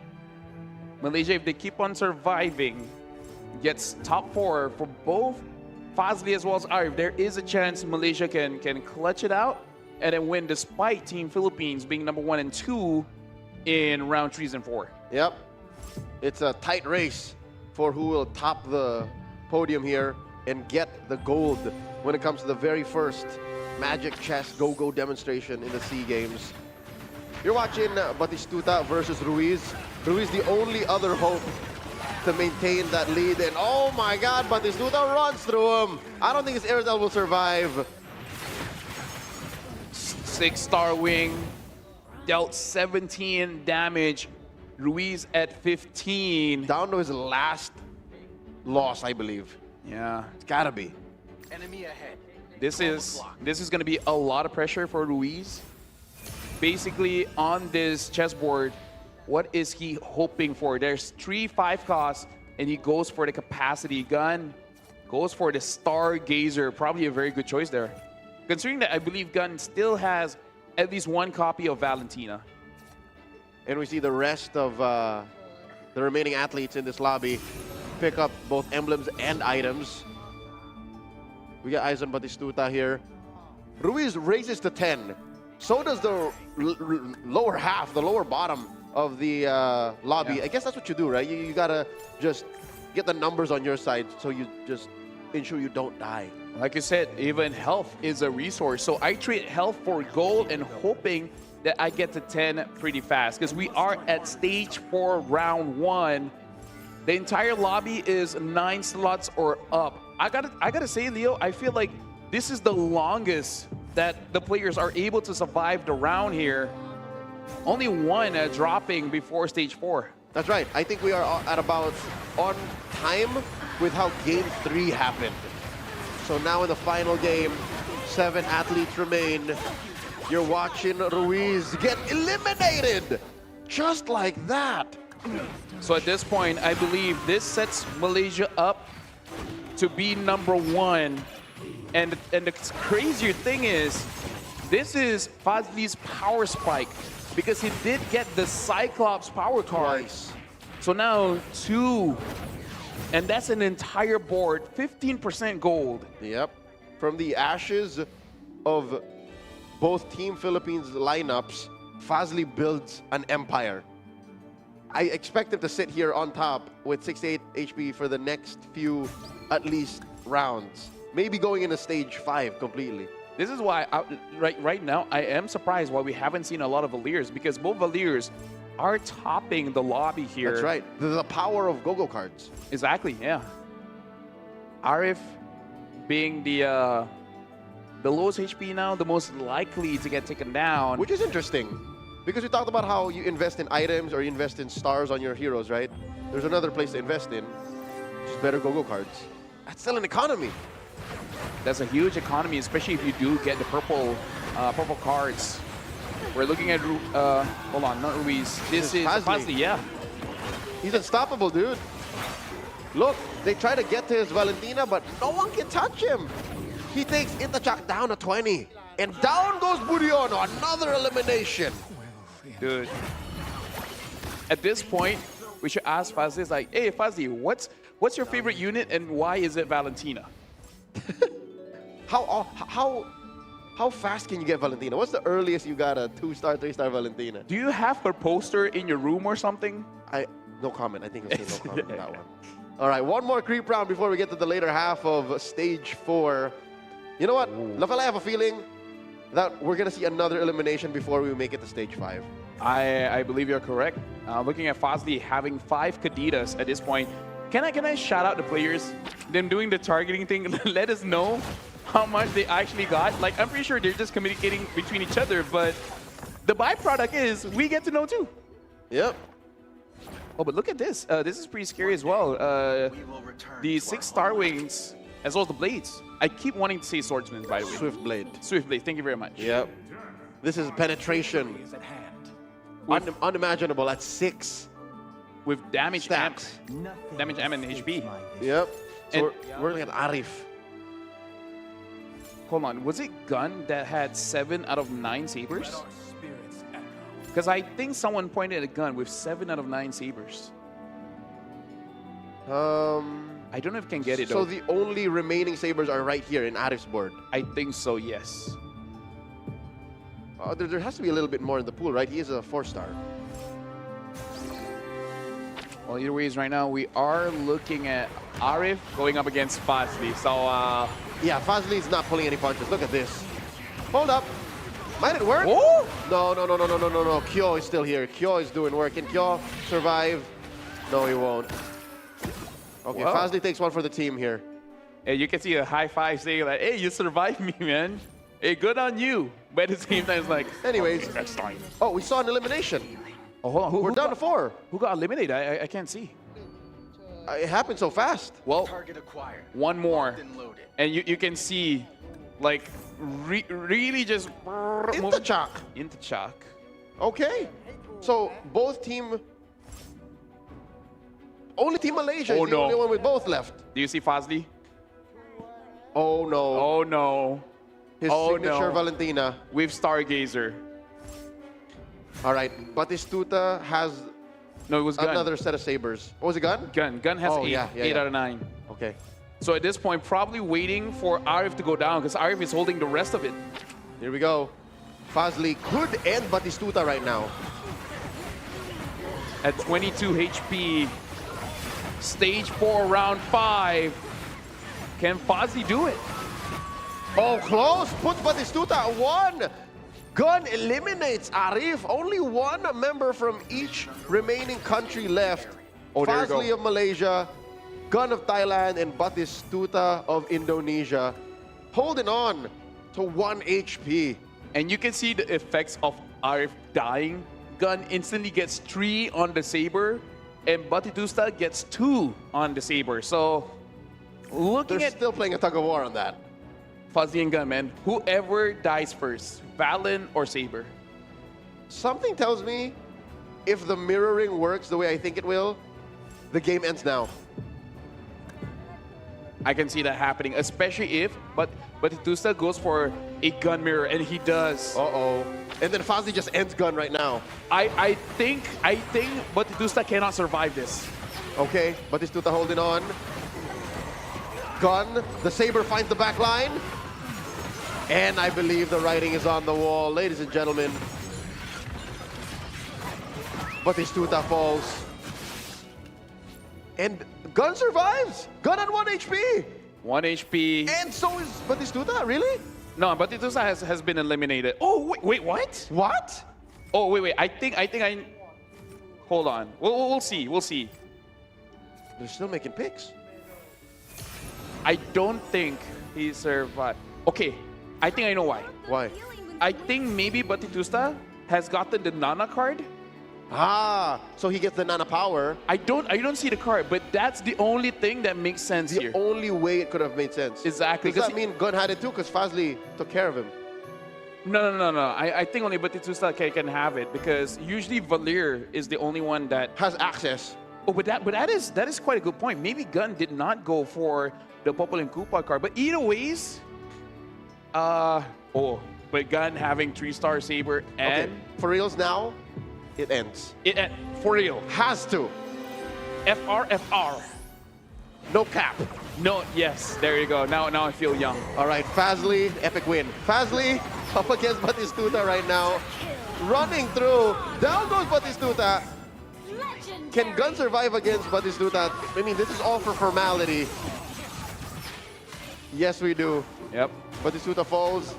Indonesia at 3rd in this lobby. At And this, it's not formality, actually. If somehow a miracle can happen and Gun can beat Fazli. if Gun is able to beat Fazli, I wonder. I think with Batistuta getting 3rd there, it's going to be difficult for Thailand to get above Indonesia. It's not impossible, but very difficult because I'm not doing the calculations in my head yet. It's difficult. You have to consider so many things. Exactly, yeah. You have to consider the current point gain of this current lobby. Because the last time, after round 4 ended, Thailand ended up with 24 and ID at 32. So it's catch-upable. That's a term. Especially if Gun gets number 1. Yep, but even that is a shot to the moon. Oh? Huh? Looks like Fazli is opening up here, putting up only 1 Valentina. Huge damage. And the thing is, players do this for one reason and one reason only. They want to buy time so that they can have a 3-star 5 cost. That's usually the only reason why you refuse to win now. I mean, they're going to have to go through one more creep round. The Lord standing in the way of the final game. It doesn't matter. The final game. Someone is one more. Stage 5, round 4. Fazli or Gun is going to fall. I think Fazli wants to get a 3-star kill. And win from there. And I'm not seeing any kill on the board of Gun, so It's all in the pool. let's see. He has 25 gold to play with. There's one. It's not going to happen. It's not going to happen. He Not gets enough. the Edith instead. At this point, he's like, you know what? It was cheeky. It was a good try, but maybe try to end it out with just a 2-star Edith. Yep. Again, this is the difference between 2 points. but as it is between Malaysia and Thailand, Malaysia can afford to play this way. Fazli specifically, who has been a monster throughout the entire demonstration match. If he wins this, 3 out of 5 games, He won. he won. And not top 4, won. Number 1. A true apex predator. So I guess KB's information was correct. Gotta look at Malaysia, man. The players are pretty strong here. The final game. This bet. Oh, hold on. Nope, Fazli wins. All right. It's that carry Edith that found its way to the back line. Fazli wins. Another first place finish. 3 times he puts up the fingers. Ilarde comes over to congratulate Team Malaysia with Team Thailand in 2nd place. Strong finish for our hosts. Yeah, look at this. Malaysia can be proud of the representatives because, yeah, like Fazli, he's been training, basically training publicly, live streaming it. He's a true ambassador of the game. This is looking up, and now the sportsmanship between all 8 players on stage, greeting each other, smiles all around. As for us, Leo, I feel like they're feeling the same thing, which is they had a lot of fun. It's good promise for what's to come. I think Magic Chess Go-Go has a great future, both as a competitive sport like this and as just a game that we all play every day. Considering that both Mobile Legends and chess is huge in the sports scene, hey, I don't see why not. And as a caster here, definitely had fun watching all the players having a good old time. Almost like they forgot that this is a big competition. They're like, hey, you know what? I love this game. But now to solidify it, looking at the points, Malaysia ends it at 59 points, 50 for the Philippines, 41 for Indonesia, and 35 for Thailand. A good spread all around. Tight margins, even between gold and silver, 9 points. Another 9 between silver and bronze, and Thailand just 6 points away. Even if Gun did win, that would still put them short of the finish. That's just an additional 2 points. Regardless, it's a great showing from all 4 teams, all 4 countries, 8 athletes for Magic Chess Go-Go. What an opening for this week of esports competition. Yeah, shout out to Fazli as well, the MVP, but those were the games. We will be having the ceremony after this, but for now, we are going for a break to set all things up. So, Leo, thank you again for casting this with me. It has been amazing. We're going to go for a break, but after this, we will see the award ceremony for MCGG.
บมาแล้วค่ะทุกท่านเรียกได้ว่าเมื่อสักครู่นี้เพิ่งจบกันไปเองค่ะพี่โบจิคะสำหรับการแข่งขันที่โอ้โหเฉือนกันแบบนิดเดียวจริงๆค่ะเรียกว่าต้องใช้กลยุทธ์กันมาเต็มกันเลยทีเดียวนะครับกับเกม Magic Chess Go Go นั่นเองครับขออีกทีนึงได้ไหม Magic Chess ต้องจริงเหรอ 1 2 3 Magic Chessโกโก้ของเราเองนะครับ มาแล้ว แต่สำหรับวันนี้เนี่ยก็อย่างที่บอกไปนี่คือการแข่งขันในรูปแบบของ demonstration match นั่นเองนะครับ โอ้โห แต่ถึงจะเป็นเพียงแค่เดโมนี่แต่ว่าบอกเลยว่าแต่ละคนนี่คือเขางัดของจริงมาใช้งานกันหมดเลย เรียกได้ว่าเป็นเวทีเปิดสนามนะคะ e-sport ของ SEA Game ในครั้งนี้ที่เซตมาตรฐานสูงมากกดดันเกมอื่นๆ หลังจากนี้เลยว่าเฮ้ยจะสนุกได้เท่าเปล่าใช่แล้วนะครับผมแต่ยังไงก็ตามตอนนี้เราก็จะก้าวเข้าสู่พิธีการมอบประกาศนียบัตรกันแล้วนั่นเองนะครับดังนั้นเนี่ยผมว่าเพื่อเป็นการไม่เสียเวลาเดี๋ยวเราไปพบกับนักกีฬาทั้ง 4 ประเทศกันอีกครั้งหนึ่งเลยดีกว่า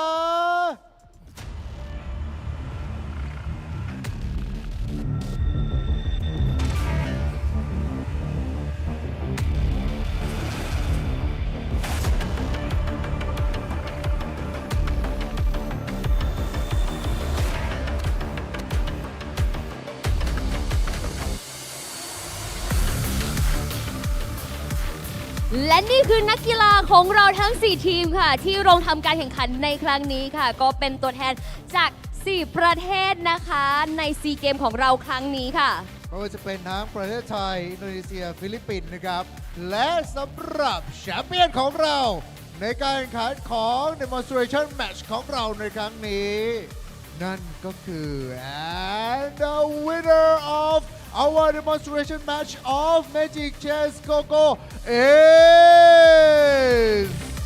Malaysia! Congratulations! This is our champion from Malaysia! Congratulations! โอเคนะครับแล้วก็ในลำดับถัดไปเดี๋ยวเราจะทำการประกาศมอบประกาศนียบัตรกันนะครับเพราะฉะนั้นค่ะดิฉันขออนุญาตเรียนเชิญค่ะคุณพานุพงศ์องคุณารักษ์เลขาธิการสมาคมกีฬา e-sport แห่งประเทศไทยขึ้นบนเวทีเพื่อมอบรางวัลค่ะขอกราบเรียนเชิญนะครับพี่อมรของพวกเราเองครับและในลำดับนี้นะคะพี่อมรของเราค่ะก็จะทำการนะคะมอบประกาศนียบัตรค่ะให้กับนักกีฬาทั้ง 4 ทีมเรียกได้ว่านักกีฬาทั้ง 4 ทีมของเรานะคะก็ทำผลงานได้ดียอดเยี่ยมมากๆทุกทีมเนี่ยคือทำให้เห็นเลยค่ะว่าพวกเขาทั้งทุ่มเทมีความอดทนแล้วก็มีวินัยในการฝึกซ้อมการเล่นเกมแบบสูงมากๆจริงๆค่ะใช่ครับจนกระทั่งสามารถที่จะทำให้เกิดในครั้งนี้ขึ้นมาได้ถึงแม้ว่าวันนี้เนี่ยจะเป็น demonstration match ก็ตามแต่เชื่อว่าด้วยศักยภาพของ Magic Chess Go Go เองนี่ก็สามารถที่จะก้าวเข้าสู่การแข่งขันหลักได้แล้วก็มารอดูกันว่าในอนาคต Magic Chess Go Go จะสามารถที่จะสร้าง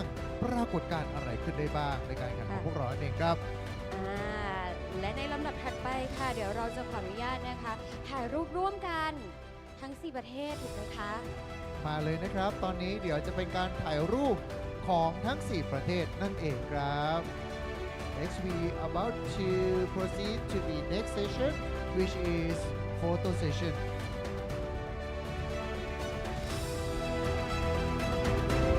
เปิดสนามมายังสนุกขนาดนี้ค่ะเรียกได้ว่าเกมต่อๆไปวันถัดๆไปนี่ต้องสนุกมากยิ่งขึ้นไปเรื่อยๆแน่นอนค่ะแล้วยิ่งถัดๆไปเนี่ยก็เรียกได้ว่าประเทศไทยของเราเนี่ยทำการแข่งขันแล้วก็ลงชิงหลายเหรียญด้วย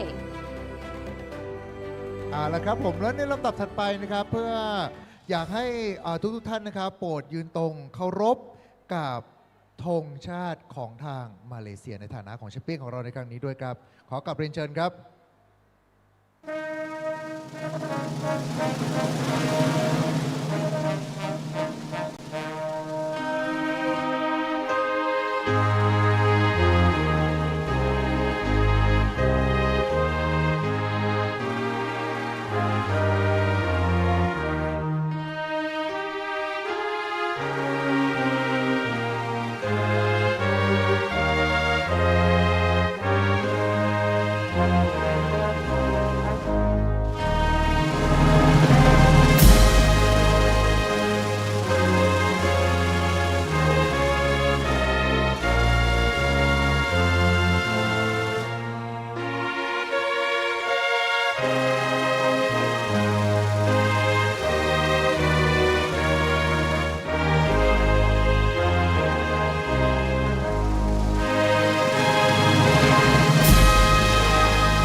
ครับขอเสียงปรบมือดังๆอีกครั้งหนึ่งด้วยนะครับแล้วก็ขอบพระคุณมากเลยนะฮะยินดีด้วยกับผู้ชนะของเราทุกๆประเทศนะครับโดยเฉพาะแชมเปี้ยนของเราในครั้งนี้กับมาเลเซียนั่นเองครับ และในตอนนี้ค่ะก็ต้องบอกว่าการเดินทางของเรานะคะสำหรับ Magic Chess Go-Go ในครั้งนี้กับ Demonstration Match นะคะก็มาถึงหมดเวลาแล้ว ใช่แล้วนะครับผมก็ถือได้เลยนะครับว่าแมตช์ของเราในครั้งนี้นี่ถือได้เลยนะฮะว่างัดทุกอย่างมาใช้งานกันแล้วถือว่าเป็นการเปิดการแข่งขันของเราที่ดีมากกับ Demonstration Match ของ Magic Chess Go-Go เองแล้วก็หวังว่าเราจะได้เห็นเกม Magic Chess Go-Go เนี่ยได้บรรจุในการแข่งขันระดับนานาชาติกันในครั้งต่อๆไปเองนะครับแต่ยังไงก็ตามวันนี้ก็ต้องขอบคุณทุกท่านที่กำลังรับชมกันอยู่ด้วยนั่นเองนะฮะเราก็หวังว่าจะได้เจอกันใหม่โอกาสหน้าสำหรับวันนี้ครับผมนายโปจิครับ ยูกิเด็กยูค่ะต้องขอตัวลาไปก่อนแล้วเจอกันใหม่ในโอกาสหน้าสวัสดีค่ะ สวัสดีครับ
needed all this time. It feels so right. Nothing could ever pull me down. The stars are shining now. Ready to fight. It's my time. Oh. Though I spend days and nights just chasing the right flight from my own life. Now 1% could change the lane of straight through every fall I dared to climb. I'm flying through the sky with hope that never dies. Been low but now I rise. I'm going higher this time. I'm gonna shine. If I